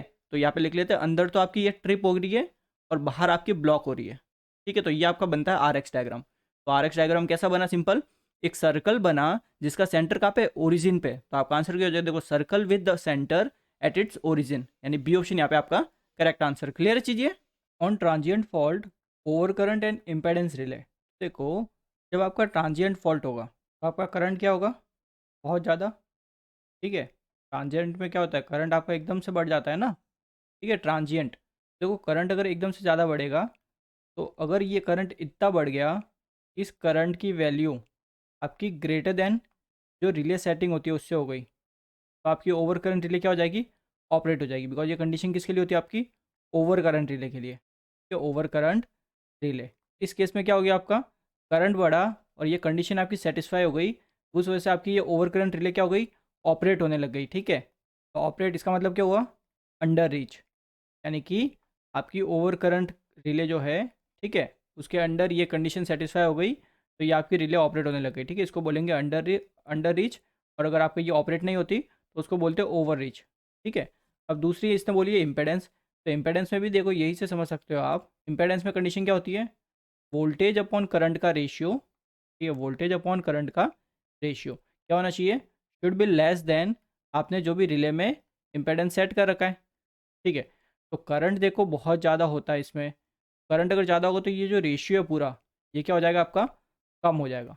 तो ये रेशियो की वैल्यू अगर देखो जेड आर एस से कम हो गई तो सिंपल क्या हो जाएगा, आपकी जो इम्पेडेंस रिले है ये आपकी ऑपरेट होने लग जाएगी, ऑपरेट, ठीक है। तो ऑपरेट होने का मतलब क्या है, कि आपकी अंडर रीच, ठीक है। तो यानी कि इस केस में क्या होगा, कि आपकी ओवर करंट रिले और इम्पेडेंस रिले दोनों आपकी अंडर रीच होगी, ठीक है। तो यहाँ पे आपका A option correct answer. The structure used in reactance relay is, तो ये आपके देखो इंडक्शन कप टाइप भी यूज़ करते हैं हम और डबल इंडक्शन लूप भी यूज करते हैं, ठीक है। दोनों टाइप के कंस्ट्रक्शन आपके रिएक्टेंस रिले में यूज होते हैं। तो आपका हो जाएगा simple D option correct answer. और रिएक्टेंस रिले इज, ठीक है, तो ये मैं बता रखा हूँ, नाम कितने याद रखने आपको इंपॉर्टेंट है। देखो रिएक्टेंस रिले की पहले लिखो टॉर्क इक्वेशन। तो टॉर्क इक्वेशन जो रिएक्टेंस रिले के लिए होती है ये आपकी होती है, देखो सिंपल के 1 मॉड आई का स्क्वायर, यानी जो करंट वाली जो क्वांटिटी होती है ना वो आपकी होती है ऑपरेटिंग क्वांटिटी, माइनस जो आपकी डायरेक्शनल वाली क्वांटिटी होती है वो आपकी रीस्टैंडिंग क्वांटिटी होती है, ठीक है। Mod we mod I cos theta minus आप बेसिकली रिएक्टेंस रिले में सेट कर देते हो कि टाउ आप 90 डिग्री रखते हो, ठीक है। 90 डिग्री क्यों रखते हैं, बिकॉज 90 डिग्री रखोगे तभी यहाँ पे साइन थीटा मिलेगा, और साइन थीटा मिलेगा तभी ये आपका रिएक्टेंस बनेगा, ठीक है। ये सब मैं आपको थ्योरेटिकल लेक्चर में ऑलरेडी समझा चुका हूँ डिटेल में। तो यहाँ पे ये तो है ऑपरेटिंग क्वांटिटी, ठीक है, जो चाहती है मेरी रिले ऑपरेट करे, ठीक है। तो ये आपकी हो गई ऑपरेट, ठीक है। और ये आपकी है रिस्ट्रेन, जो चाहती है रिले मेरी ऑपरेट ना करे, ठीक है, रिस्ट्रेन। अब देखो यहाँ पे इसका दूसरा नाम क्या लिख सकते हैं, सिंपल इस टॉर्क इक्वेशन को देख के लिखना है। देखो यहाँ पे रिस्ट्रेनिंग क्वांटिटी कौन सी है, आपकी है डायरेक्शनल वाली, ठीक है, ये आपकी डायरेक्शनल की इक्वेशन होती है, तो उसको क्या बोलेंगे, सिंपल डायरेक्शनल रिस्ट्रेन। और ऑपरेटिंग क्वांटिटी कौन सी है, देखो करंट वाली, तो directional restrain over current relay, ठीक है। तो रिएक्टेंस रिले का दूसरा नाम क्या हुआ आपका, directional restrain over current relay, ठीक है। तो ये नाम आप याद रखिए, इंपॉर्टेंट है। तो यहाँ पे आपका आंसर क्या हो जाएगा, simple directional restrain over current relay, यानी सी ऑप्शन यहाँ पे आपका करेक्ट आंसर होगा। क्लियर है चीज ये? The operating characteristic of a reactance relay in the complex impedance plane is, ठीक है। तो आरएक्स डायग्राम पूछा है आपको किसका? रिएक्टेंस रिले का, ठीक है। तो देखो रिएक्टेंस रिले का आरएक्स डायग्राम बनाते सिंपल। ये आपका हो गया रिएक्टेंस, ये आपका हो गया रेजिस्टेंस, ठीक है। तो पहले देखो कंडीशन लिखो।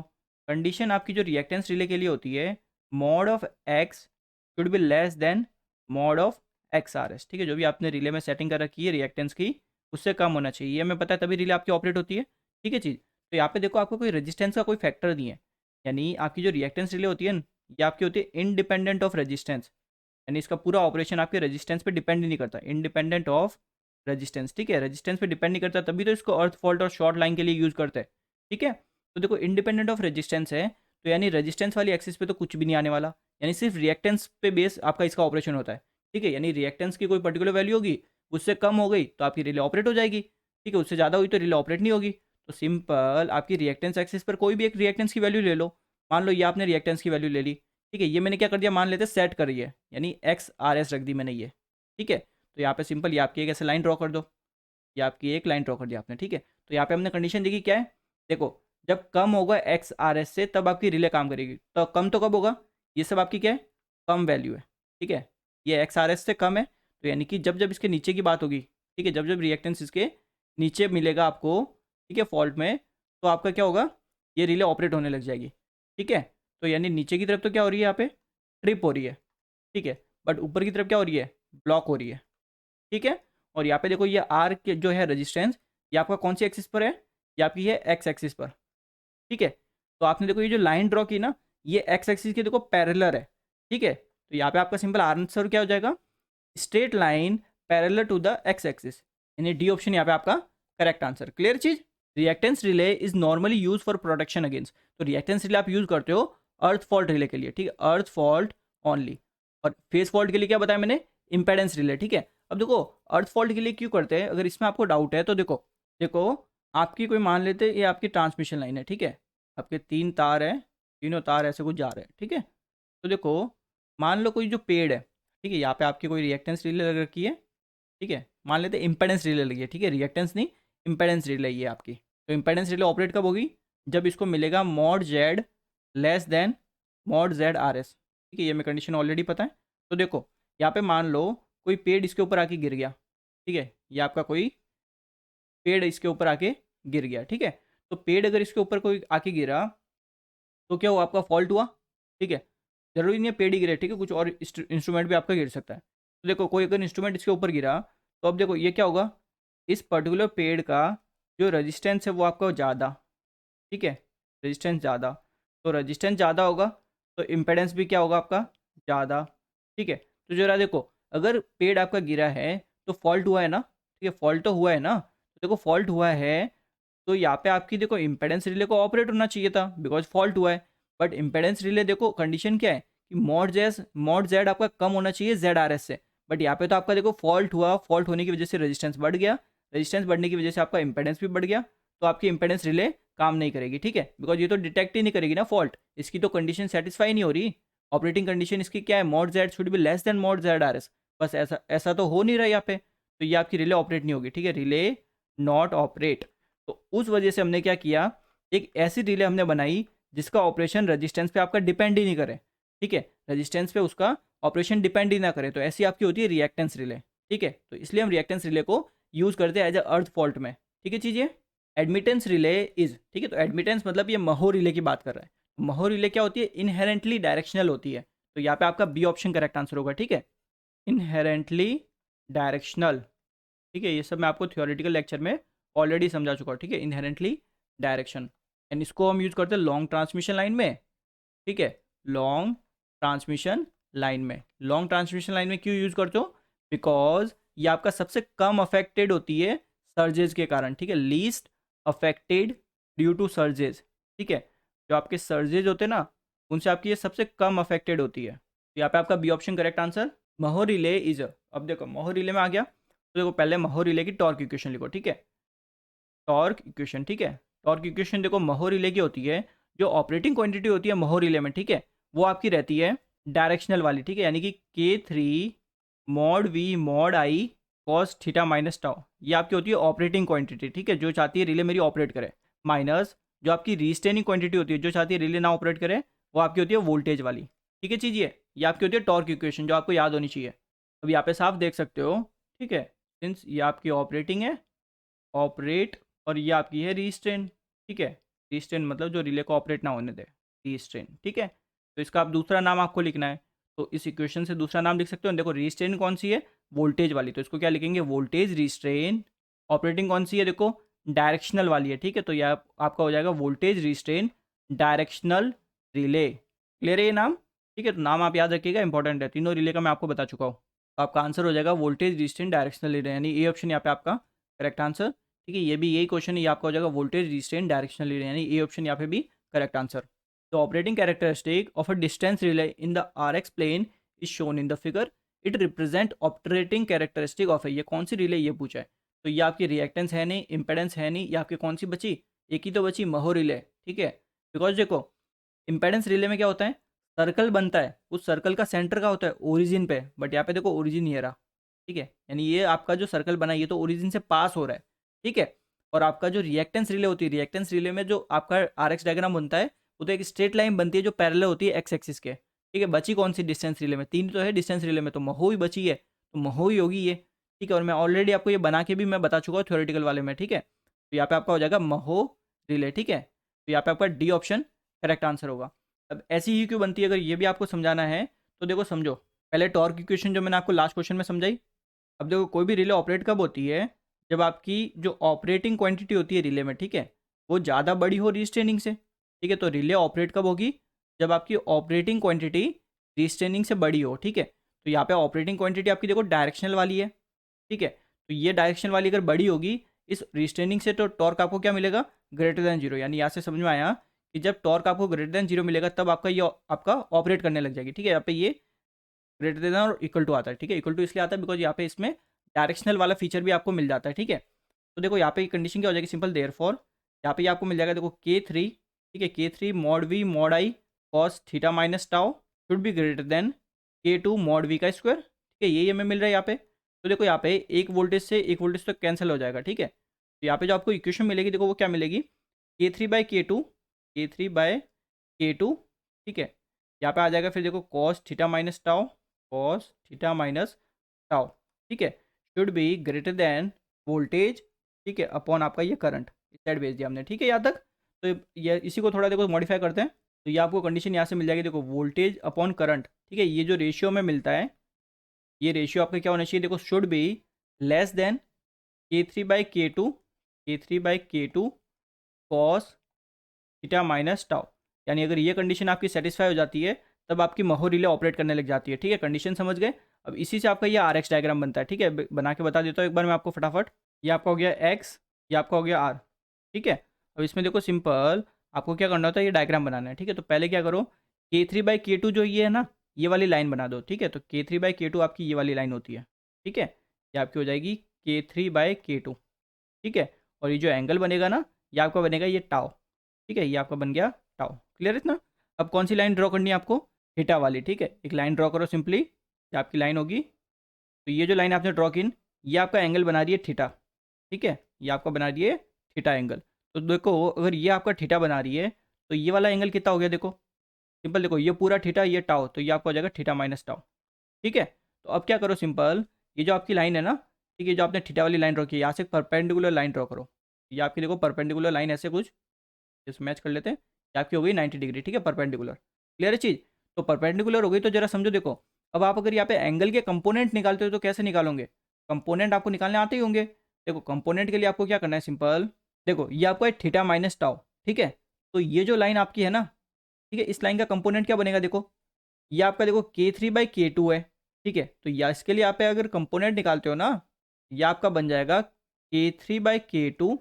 ठीक है, आप सिंपल कंपोनेंट निकाल रहे हो। ठीक है ना, K3/K2 cos theta minus tau, और यही तो हमें वैल्यू चाहिए थी। यानी जो आपने जो ब्लैक वाली लाइन ड्रॉ की है ना, ये किसको रिप्रेजेंट करती है, इस ऑपरेटिंग वाली कंडीशन को रिप्रेजेंट करती है, जो रिले में आप सेट करके रखोगे ना, उसको ये रिप्रेजेंट करती है।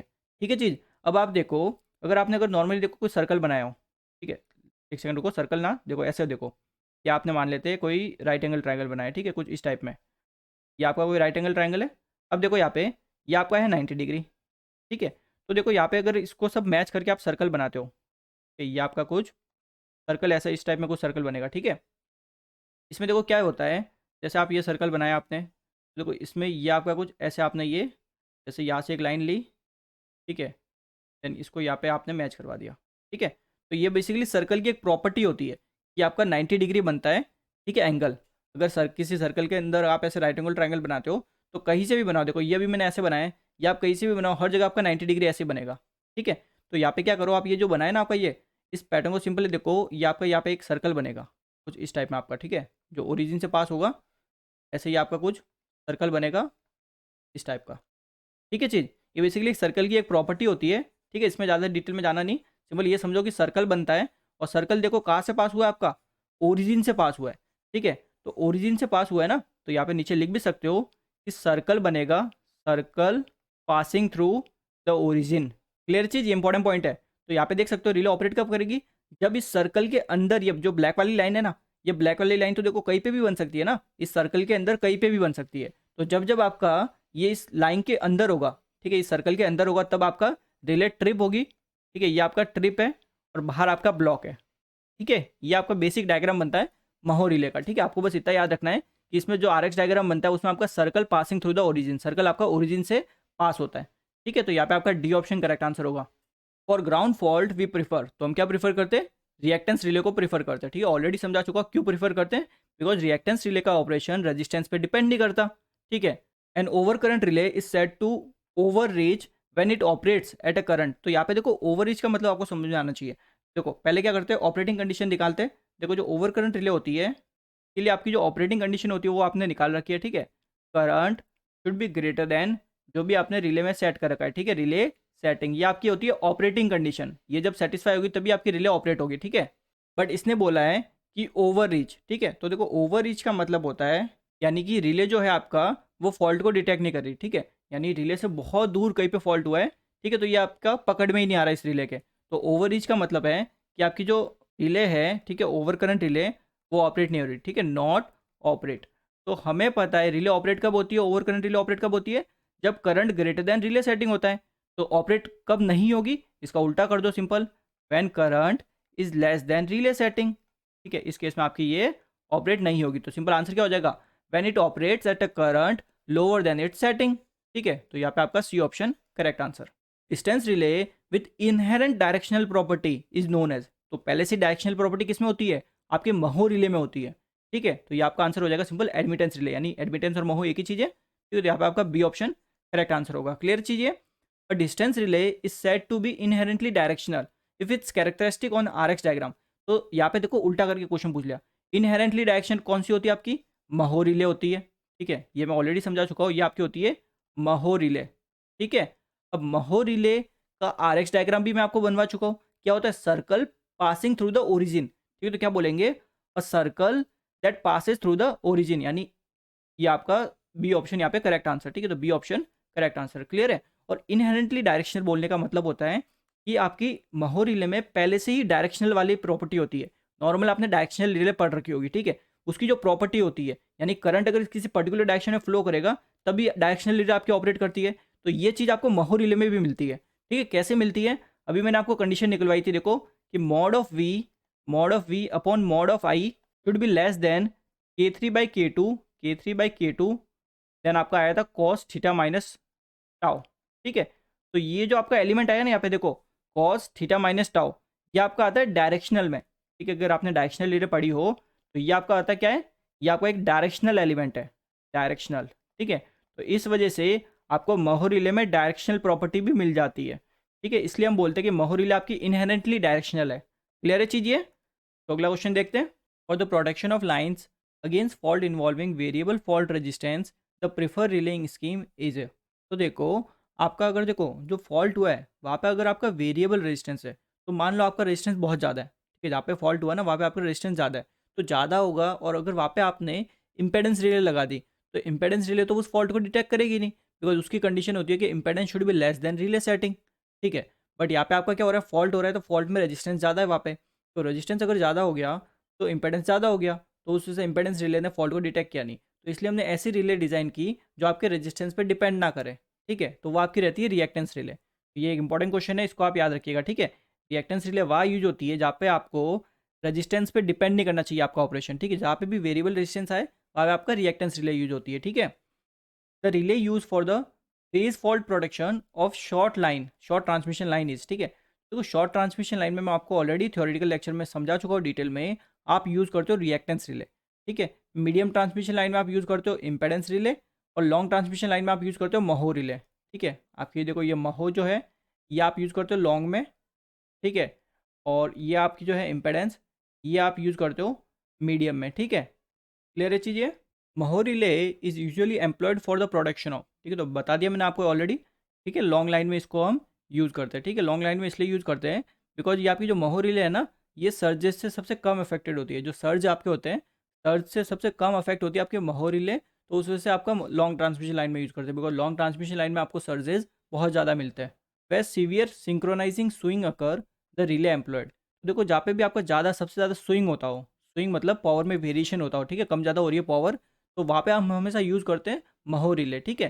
बिकॉज ज़्यादा जो फ्लक्चुएशन है ना, उससे आपके महो रिले के ऑपरेशन में कोई दिक्कत नहीं आती। बिकॉज देखो महो रिले क्या है, एक आपकी इनहेरेंटली डायरेक्शनल है, ठीक है। तो इनहेरेंटली डायरेक्शन मतलब है कि अगर डायरेक्शन आपकी करंट की चेंज होगी तब ये महो रिले ऑपरेट होगी, बट आपका स्विंग हो रहा है यानी पावर कम ज़्यादा हो रही है, तो कम ज़्यादा ही तो हो रही है, डायरेक्शन थोड़ी चेंज हो रही है, ठीक है। तो बेसिकली वहाँ पे हम महो रिले को प्रीफर करते हैं, ठीक है। वरना बाकी जो इंपेडेंस और रिएक्टेंस रिले है वो आपका मेल फंक्शन कर सकती है, ठीक है। फॉल्ट नहीं होगा, पावर स्विंग में भी वो ऑपरेट करने लग जाएगी, बिकॉज जो आपका वोल्टेज और करंट का रेशियो है वो आपका चेंज हो जाएगा, ठीक है। बट महो रिले में ऐसा नहीं होगा, बिकॉज महो रिले को ऑपरेट होने के लिए करंट की डायरेक्शन रिवर्स होनी पड़ेगी, बिकॉज इसमें डायरेक्शनल प्रॉपर्टी है महो रिले में, ठीक है। तो यहाँ पे आपका B option correct answer. Which of the following relay has inherent directional characteristic, तो आप देख चुके हो ये वाला क्वेश्चन करीबन 3-4 बार पूछा गया, ठीक है। अभी ऑलरेडी 3-4 बार आ चुका है, ठीक है। तो ये आपकी रहती है महो रिले। और डिफरेंशियल रिले रेस्पॉन्ड टू, ठीक है। तो डिफरेंशियल रिले नाम से समझो, देखो डिफरेंशियल रिले यानी कि इसमें देखो क्या आ रहा है, डिफरेंस आ रहा है, यानी कि क्या करेगा, कोई भी दो क्वांटिटी होगी उनका डिफरेंस देखेंगे।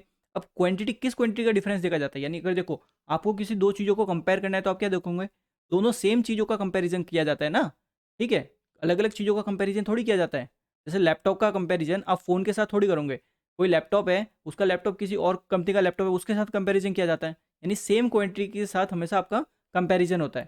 तो आप क्या करते हो, सिंपल टू और मोर सिमिलर इलेक्ट्रिकल क्वांटिटी, और यहाँ पे कंपैरिजन आपका होता है फेजर डिफरेंस वाला, ठीक है, नॉट एल्जेब्रिक वाला। और सिंपल देखे तो डायग्राम आपका कुछ इस टाइप का बनता है, ठीक है। जैसे ये आपका देखो सी टी हो गया, एंड ये भी आपका सी टी हो गया, और यहाँ पे आपकी कोई भी ये वाइंडिंग है जिसको आप प्रोटेक्ट कर रहे हो, ठीक है। तो यहाँ पे देखो ये जो सी टी है, सी टी यहाँ पे, ठीक है। तो देखो जब कोई फॉल्ट नहीं होगा इस वाइंडिंग में, तब तो आपका ये करंट I1 और I2 दोनों बराबर होंगे, ठीक है। और दोनों करंट अगर बराबर होंगे तो आपकी रिले कोई ऑपरेट नहीं होगी, ठीक है। बट अगर फॉल्ट होता है ना, तो ये दोनों करंट आपको बराबर नहीं मिलते, ठीक है। बिकॉज देखो मैंने बता रखा है, जब भी आपका फॉल्ट होता है तो ज़्यादा से ज़्यादा करंट आपका सारा फॉल्ट के वहाँ से फ्लो होता है। तो ये अगर करंट आ रहा है यहाँ से, तो ये करंट सीधा यहाँ पे फॉल्ट से फ्लो होगा, ठीक है। आगे करंट क्या जाएगा, 0 एम्पियर, ठीक है, कुछ भी करंट नहीं जाएगा। तो इस केस में आपका ये फॉल्ट को डिटेक्ट कर देगी ये रिले, ठीक है। बट यहाँ पे आपकी देखो दो दिक्कत आती है, ये दिक्कतें आपको याद रखनी है। देखो पहले आती है कि सी टी का रेशियो, ठीक है। अभी फिलहाल इस केस में हमने देखो सी टी का रेशियो सेम लिया है, अगर सी टी का रेशियो आप डिफरेंट लोगे तब आपका देखो अगर फॉल्ट नहीं होगा ना, फिर भी आपका फॉल्ट डिटेक्ट करेगा, यानी ये रिले फिर भी आपके ऑपरेट करने लग जाएगी, ठीक है। बिकॉज देखो सी टी का अगर रेशियो डिफरेंट होगा तो यहाँ पे ये I1 माइनस I2 यहाँ पे कुछ ना कुछ आपका डिफरेंस क्रिएट होगा, उस वजह से आपकी रिले ऑपरेट हो सकती है, ठीक है। तो ये आपको इंपॉर्टेंट है, ये पॉइंट आपको याद रखना है, ठीक है। सी टी रेशियो अगर डिफरेंट होगा तो उस वजह से आपकी रिले मेल फंक्शन कर सकती है। दूसरा पॉइंट आपका आता है कि जो सैचुरेशन है दोनों सिटी का, जो देखो जब सिटी बनाते हैं ना तो उनका सैचुरेशन कभी भी सेम नहीं हो पाता, ठीक है। तो अनइक्वल सैचुरेशन होगा दोनों का, ठीक है। यानी अगर कोई एक सिटी आपका देखो सैचुरेट हो गया, ठीक है, तो उस वजह से आपका सिंपल एक आपका सिटी तो करंट कुछ और देगा और एक सिटी आपका करंट कुछ और देगा, ठीक है। इवन तो फॉल्ट नहीं है फिर भी ये डिफरेंट वैल्यू दे रहे, तो उस वजह से आपका ये रिले ऑपरेट कर सकती है, ठीक है। क्लियर है चीज़ ये। तो ये दोनों कारण आपको याद होने चाहिए। अब इनसे बचने के लिए हम क्या करते हैं, हम इनसे बचने के लिए यूज़ करते हैं buyers differential relay, buyers differential relay, या फिर इसको आपने परसेंटेज डिफरेंशियल रिले भी पढ़ा होगा, ठीक है, बायर्स डिफरेंशियल रिले। क्लियर चीज़ ये। Differential relay are use for protection of equipment against, तो देखो यहाँ पे फॉल्ट, देखो यहाँ पे जब फॉल्ट हो रहा है ना तभी तो ये करंट बदलेंगे। अगर यहाँ पे आपका फॉल्ट होता है तो सीटी का इनके इन करंट से कोई लेना देना ही नहीं है, ठीक है। तो यानी सिर्फ यहाँ पे ये इंटरनल फॉल्ट होगा ना तभी आपका ये डिफरेंशियल रिले ऑपरेट करेगी, ठीक है। तो क्या बोलेंगे, सिंपल इंटरनल फॉल्ट के अगेंस्ट ये प्रोटेक्ट करती है आपकी, ठीक है। तो यहाँ पे ए ऑप्शन आपका करेक्ट आंसर होगा। Under voltage relays are mainly use for, ठीक है। तो जो अंडर वोल्टेज रिले होती है, यानी वोल्टेज आपका एकदम से कम हो जाए, ठीक है, कहीं पे, तो वहाँ पे हमें प्रोटेक्शन चाहिएगी। यानी देखो, कोई आपकी मान लेते हैं कोई मोटर चल रही है, ठीक है, ऑपरेट हो रही है, उसमें से एकदम से वोल्टेज आपका डिप हो गया, वोल्टेज एकदम कम हो गया, तो उसके लिए आपको प्रोटेक्शन चाहिएगी ना मोटर को, ठीक है, मोटर आपकी ख़राब ना हो जाए। तो वहाँ पे आप basically under voltage relay use करते हो, ठीक है। तो मोटर प्रोटेक्शन में भी ऐसा हो सकता है, ट्रांसफार्मर में भी ये चीज़ हो सकती है, और ट्रांसमिशन लाइन में भी ये चीज़ हो सकती है, ठीक है। तो तीनों के लिए हम यूज़ करते हैं under voltage relay. In a bias differential relay, the bias is define as the ratio of, ठीक है। तो मैंने ऑलरेडी बता दिया बायस डिफरेंशियल रिले क्या होती है। बिकॉज देखो, नॉर्मल जो डिफरेंशियल रिले होती है उसमें आपका सीटी का टर्न्स रेशियो अगर डिफरेंट हो जाए, और आपका जो अनइक्वल सेचुरेशन होता है दोनों सीटी का, उस वजह से हमारा इवन दो कोई फॉल्ट नहीं हुआ, ठीक है, फिर भी आपकी डिफरेंशियल रिले फॉल्ट को बोल रही है कि फॉल्ट हुआ है और ऑपरेट करने लग जाती है, ठीक है। तो ऐसा नहीं होना चाहिए ना, तो उसके लिए हमने डिज़ाइन किया बायस डिफरेंशियल रिले, ठीक है चीज़ ये। तो ये आपको पता रहनी चाहिए कि बायस डिफरेंशियल रिले हम क्यों यूज़ कर रहे हैं। दोनों रीजन मैंने बता दिए। बायस डिफरेंशियल रिले में क्या होता है, एक टर्म आती है देखो बायस, ठीक है, बायस। अब ये बायस क्या होती है ये पूछा है। तो बायस आपका होता है देखो, कुछ इस टाइप का आपका सर्किट बनता है बायस डिफरेंशियल रिले का, ठीक है। इसमें देखो आपकी एक तो रिस्ट्रेनिंग कॉइल होती है, यानी जो बेसिकली चाहती है कि मेरी रिले ऑपरेट ना करे, ठीक है। ये आपके नंबर ऑफ टर्न हो गए एन आर, ठीक है। और यहाँ पे ये ऑपरेटिंग कॉइल होती है जो चाहती है मेरी रिले ऑपरेट करे, ठीक है। यहाँ पे ये भले CT1 लिख लो, इसको CT2 लिख लो, ठीक है। यानी दोनों का रेशियो सेम नहीं है, फिर भी आपका अब अच्छे से ऑपरेट करेगी, ठीक है। तो यहाँ पे देखो, ये जो ऑपरेटिंग कॉइल है ना, देखो इस ऑपरेटिंग कॉइल में करंट यहाँ से आपका आ गया ये I1, ठीक है।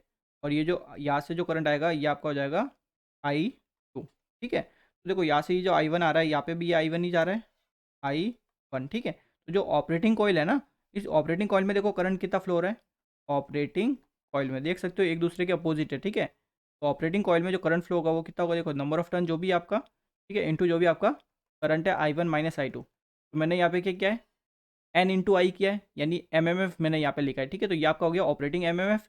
अब रिस्ट्रेनिंग है, रिस्ट्रेनिंग मतलब जो चाहता है कि मेरी रिले ऑपरेट ना करे, ठीक है। तो रिस्ट्रेनिंग MMF कितना हो जाएगा, देखो रिस्ट्रेनिंग कॉइल में सिंपल करंट देखो कितना फ्लो हो रहा है, ठीक है। तो देखो यहाँ पे इस वाले में करंट कितना फ्लो हो रहा है, देखो I1 इंटू NR/2, यहाँ पे ये हो गया I1 इंटू NR/2, ठीक है। ये इस कॉइल की वजह से मैग्नेटोमोटिव फोर्स, प्लस ये वाली भी रिस्ट्रेनिंग कॉइल है, इसमें देखो कितना फ्लो हो रहा है I2 इंटू NR/2, ठीक है। तो यहाँ से आप सिंपल क्या कर सकते हो, NR/2 को कॉमन ले लो, NR को कॉमन ले लो सिंपल। तो यहाँ पे आपको मिल जाएगा एवरेज वैल्यू करंट की, ठीक है, I1 plus I2 divided by 2, ठीक है चीज़ यही मिलेगी यहाँ पे। तो ये आपका होता है ऑपरेटिंग, ठीक है, और ये आपका होता है रिस्ट्रेनिंग, ठीक है। तो दोनों फॉर्मूला आपको याद होने चाहिए, देखो क्या होता है, ठीक है। अब यहाँ पे देखो, जो इसने बायस की बात की है, ठीक है, बायस में बायस आपका होता है सिंपल रेशियो ऑफ रिस्ट्रेनिंग, ठीक है, अपॉन रेशियो ऑफ ऑपरेटिंग। यानी जो नंबर ऑफ टर्न्स आपके होते हैं रिस्ट्रेनिंग कॉइल में और आपके ऑपरेटिंग कॉइल में, उनका रेशियो जो होता है उसी को हम बोलते हैं बायस। आपका आंसर हो जाएगा ए ऑप्शन, करेक्ट आंसर। अब देखो यहाँ पे ये चीज़ तो आप समझ गए होंगे, ठीक है। यहाँ पे हमने अलग अलग सिटी लिए ना। अब देखो इसको मैं समझाता हूँ कि कैसे ये बेसिकली ये अलग अलग सिटी लिए, हमने रिस्ट्रेनिंग कॉइल लगा दी, हमने बोल दिया कि रिस्ट्रेनिंग कॉइल लगाने से अब हमारे कोई भी सेचुरेशन हो, सिटी का रेशियो डिफरेंट हो, कोई फ़र्क नहीं पड़ता, ठीक है। तो ये कैसे होती है वर्किंग, देखो जैसे देखो मैं मान लो एक सिंपल कोई कॉइल ले लेता हूँ, ठीक है, या फिर बोल देता हूँ स्टेटर की मैं वाइंडिंग ले लेता हूँ, ठीक है। ये मैंने वाइंडिंग ले ली, ठीक है।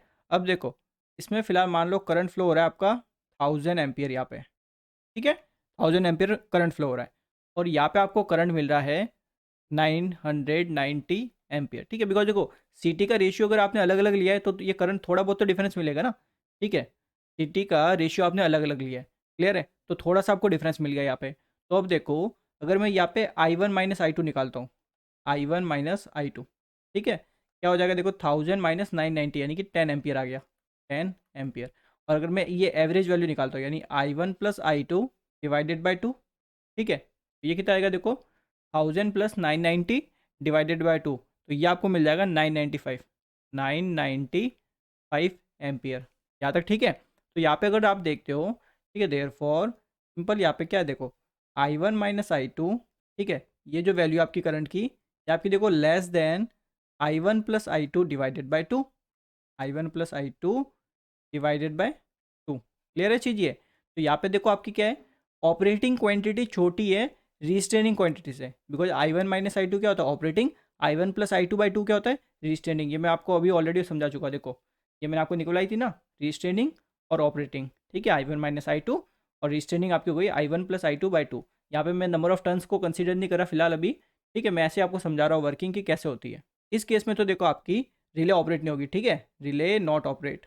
यानी देखो सिटी का रेशियो आपका डिफरेंट था, तो रेशियो डिफरेंट होने की वजह से I1 और I2 करंट आपके सेम नहीं थे, ठीक है, सेम नहीं थे। फिर भी देखो रिस्ट्रेनिंग कॉइल आपने लगाई ना, उस वजह से आपका देखो ये रिले फिर भी ऑपरेट नहीं करनी, ठीक है, यानी सिटी के रेशियो आपने अलग यूज़ किए, डिफरेंट डिफरेंट यूज़ किए, तब भी आपकी रिले ये ऑपरेट नहीं कर रही, ठीक है। अब देखो अगर फॉल्ट होता है एक्चुअल में, तो ये आपकी कोई वाइंडिंग है, ठीक है, यहाँ से आपका करंट आ रहा है वही 1000 एम्पियर, ठीक है। अब अगर देखो इस वाइंडिंग में अगर फॉल्ट हुआ है, तो फॉल्ट हुआ है तो मैंने बता रखा है जब भी फॉल्ट होता है, ठीक है, सारा करंट आपका इस फॉल्ट पॉइंट से जाता है, ठीक है जी, यही होता है। तो देखो मान लो फॉल्ट हो गया, सारा करंट यहाँ से गया, यहाँ से सिर्फ आपको 50 एम्पियर करंट यहाँ से गया, ठीक है, ये थोड़ा बहुत करंट तो जाएगा ही, ठीक है, तो 50 एम्पियर करंट यहाँ से गया है। तो देखो इससे क्या होगा, अब यहाँ पे देखो अगर मैं I1 माइनस आई टू निकालता हूँ, I1 माइनस आई टू, देखो मेरे को कितना मिलेगा, 1000 - 50, तो ये मेरे का आ जाएगा 950 एम्पियर, ठीक है। और अगर मैं I1 plus I two, I1 plus I two by two, clear है, ये निकालता हूँ तो देखो मेरे को कितना मिलेगा, 1000 + 50, ठीक है, डिवाइडेड बाई टू, तो ये मेरे को मिल जाएगा यहाँ पे 525 एम्पियर, ठीक है। तो यहाँ पे देखो ये आपकी थी ऑपरेटिंग क्वांटिटी और ये आपकी थी रीस्ट्रेनिंग, यानी रीस्ट्रेनिंग मतलब जो नहीं चाहती थी कि मेरी रिले ऑपरेट करे, और ऑपरेटिंग मतलब जो चाहती थी रिले ऑपरेट करे। तो देयरफॉर यहाँ पे आपको साफ दिख रहा है कि जो I1 माइनस आई टू है, यानी जो मेरी ऑपरेटिंग क्वांटिटी है, ये मेरी बड़ी है रीस्ट्रेनिंग क्वांटिटी से, I1 + I two divided by two. तो सिंस मेरी ऑपरेटिंग बड़ी है तो इस केस में क्या हो जाएगा, रिले मेरी ऑपरेट करेगी, ठीक है, रिले ऑपरेट, क्लियर है चीज़ ये। तो ऐसे कुछ ये काम करता है, ठीक है, बिकॉज सिटी का रेशियो अगर डिफरेंट होगा एंड कोई फॉल्ट नहीं हुआ, तब आपका ये करंट में डिफरेंट तो होगा, ठीक है, डिफरेंस होगा, बट इतना ही कम ही डिफरेंस होगा कि आपकी रिले ऑपरेट ना करे, ठीक है, रिले आपकी ऑपरेट नहीं होगी। बट यहाँ पे अगर फॉल्ट होता है तो एक्चुअल में आपकी रिले ऑपरेट हो जाएगी, ठीक है, सिटी का रेशियो अलग है, फिर भी आपकी रिले फॉल्ट को डिटेक्ट कर लेगी और ऑपरेट हो जाएगी, ठीक है चीज़ ये। Differential relay are use for the production of, ठीक है, तो डिफरेंशियल रिले देखो आप फीडर में यूज़ कर सकते हो, अल्टरनेटर में यूज़ कर सकते हो और ट्रांसफार्मर में भी यूज़ कर सकते हो। ट्रांसफार्मर में आपको मेन चीज़ जो सिटी का कनेक्शन होता है ये आपको याद रख के जाना है, ठीक है, बहुत ज़्यादा इंपॉर्टेंट होता है ये क्वेश्चन। देखो ट्रांसफार्मर में एक बार बता ही देता हूँ क्या होता है, देखो तो देखो अगर आपका प्राइमरी स्टार है, ठीक है, और सेकेंडरी भी आपका स्टार है, यानी ट्रांसफार्मर का जो कनेक्शन है ना, ट्रांसफार्मर की प्राइमरी स्टार सेकेंडरी भी स्टार, सिटी का कनेक्शन हो जाएगा इसका जस्ट अपोजिट, यानी CT1 का देखो आपका हो जाएगा डेल्टा, CT2 का भी हो जाएगा डेल्टा, ठीक है। अगर देखो दूसरा कनेक्शन क्या हो सकता है, दोनों डेल्टा डेल्टा हो, यानी इसका प्राइमरी डेल्टा में ट्रांसफार्मर का, और ट्रांसफार्मर का सेकेंडरी भी आपका डेल्टा कनेक्शन है, तो इस केस में सिटी आप कौन सा यूज़ करोगे, स्टार और स्टार, ठीक है। थर्ड केस क्या हो सकता है, सिंपल कोई एक आपका स्टार हो जाए, यानी प्राइमरी आपकी स्टार में और सेकेंडरी आपकी डेल्टा में, तो सिंपल CT1 क्या हो जाएगा, यहाँ पे देखो प्राइमरी स्टार है, बिकॉज CT1 आपका प्राइमरी की साइड ही कनेक्टेड होता है ना, तो यहाँ पे हो जाएगा डेल्टा, जस्ट रिवर्स करना है, ठीक है, और यहाँ पे डेल्टा है तो ये आपका हो जाएगा स्टार, ठीक है। अब देखो और क्या हो सकता है, ये आपका डेल्टा हो जाए और ये आपका स्टार हो जाए, ठीक है, तो यहाँ पे ये हो जाएगा स्टार और ये आपका हो जाएगा डेल्टा, ठीक है। तो ये आपका सबसे इंपॉर्टेंट है ट्रांसफार्मर में डिफरेंशियल प्रोडक्शन से, ठीक है, इस पे क्वेश्चन आपको डेफिनेटली पूछा जाता है, ठीक है, तो इसको आप याद रख के जाइए, बहुत इंपॉर्टेंट है ये चीज़, क्लियर है इतना। तो यहाँ पे आंसर हो गया आपका डी ऑप्शन, ठीक है, all of this both voltage and current signal are required. तो जरा देखो दोनों चाहिए होते हैं आपको, वोल्टेज और करंट दोनों ही चाहिए, ठीक है, ये तो कौन सी रिले में होता है, ये आपका सिर्फ डायरेक्शनल रिले में होता है। तो डायरेक्शनल रिले में अगर आपने इक्वेशन देखी हो तो आपकी क्या आती है, मैंने टॉर्क इक्वेशन बताई थी, K3 voltage into current cos theta minus tau, ठीक है। तो डायरेक्शनल रिले में आपका वोल्टेज और करंट दोनों के दोनों सिग्नल आते हैं, तो यहाँ पे आपका सी ऑप्शन करेक्ट आंसर होगा, क्लियर चीज़।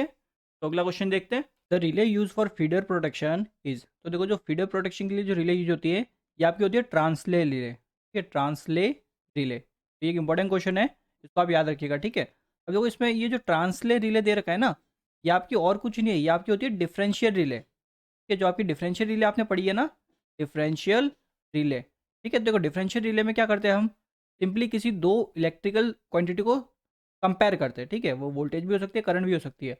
अगर आप वोल्टेज को करते हो कंपेयर, ठीक है, तो वो आपकी ट्रांसले में होता है, ट्रांसले पूरी स्कीम होती है एक, ठीक है, डिटेल में मैं आपको ये आने वाले लेक्चर्स में समझाऊंगा, ठीक है। ट्रांसले रिले पूरी क्या होती है, इन the case of transmission line protection over current relay is used, ठीक है, तो ओवर करंट रिले जो होती है ना ट्रांसमिशन लाइन में, ये हम सिंपल 50 kV तक ही यूज करते हैं, ठीक है, उससे ज़्यादा के लिए हम इसको प्रीफर नहीं करते।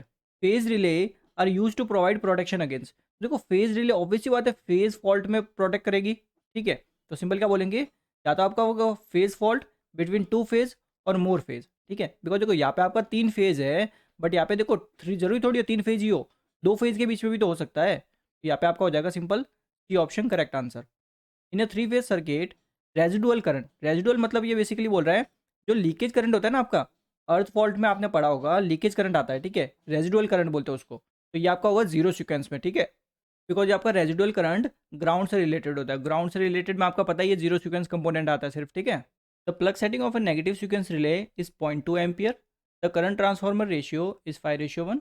The minimum value of line to line fault current for the operation of relays, ठीक है। तो देखो प्लग सेटिंग आपको दे रखी है 0.2 एम्पियर, यानी बेसिकली बोल रहे हैं कि रिले का जो सेकेंडरी करंट है ना, या फिर बोल सकते हो सिटी का जो सेकेंडरी करंट है, ये आपको दे दिया इसने 0.2 एम्पियर, ठीक है।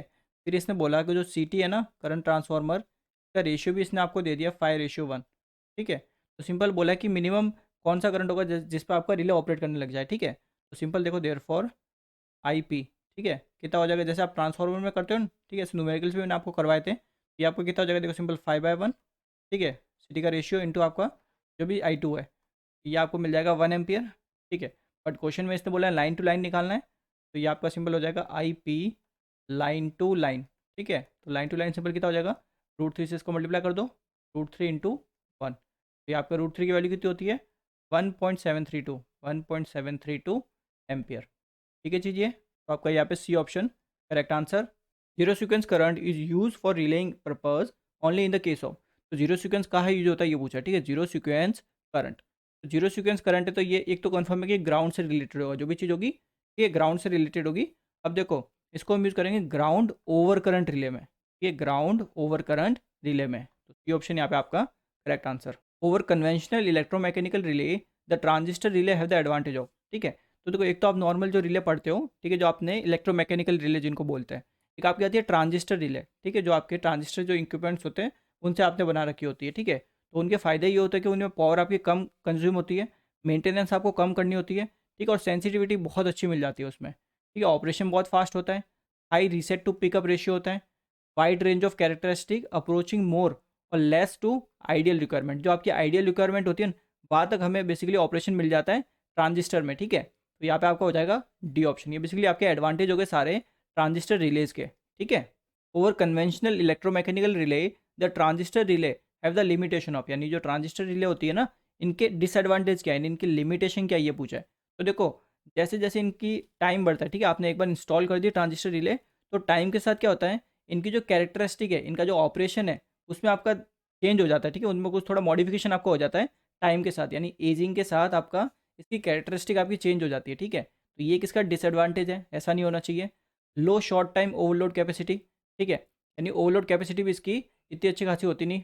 Reliability dependent upon large number of small component and their electrical connection, यानी देखो ट्रांजिस्टर रिले आपने ऑब्वियसली बात है बहुत सारे छोटे छोटे इक्विपमेंट्स यानी जो इलेक्ट्रॉनिक्स इक्विपमेंट्स है उससे बनाई होगी, तो उनमें जो छोटे छोटे इक्विपमेंट है ना उनके कनेक्शंस अगर कहीं पे भी थोड़ी सी भी मिस्टेक होती है तो वो पूरा आपको चेक करना पड़ेगा, ठीक है। तो बहुत सारे कंपोनेंट होते हैं उन सब पे आपका ये पूरा ऑपरेशन डिपेंड करता है, ठीक है। तो इतनी रिलायबिलिटी फिर वो सब पे डिपेंड करती है, तो उसमें अगर एक में भी दिक्कत आती है तो पूरा फिर चेक करना पड़ता है, ठीक है। तो इतना रिलायबिलिटी नहीं होती ऑल ऑफ द अबव, तो यहाँ पे आपको हो जाएगा डी, यानी सारे आपके डिसएडवांटेज है, ठीक है।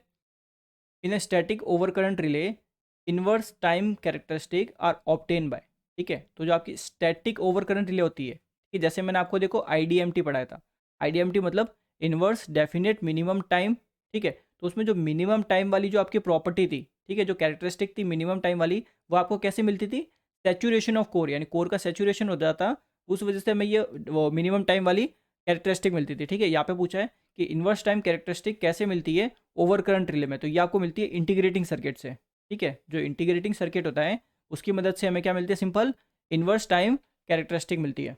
तो आज के लिए बस इतना ही करेंगे, बाकी क्वेश्चन हम अगली वीडियो में करेंगे। Thank you very much.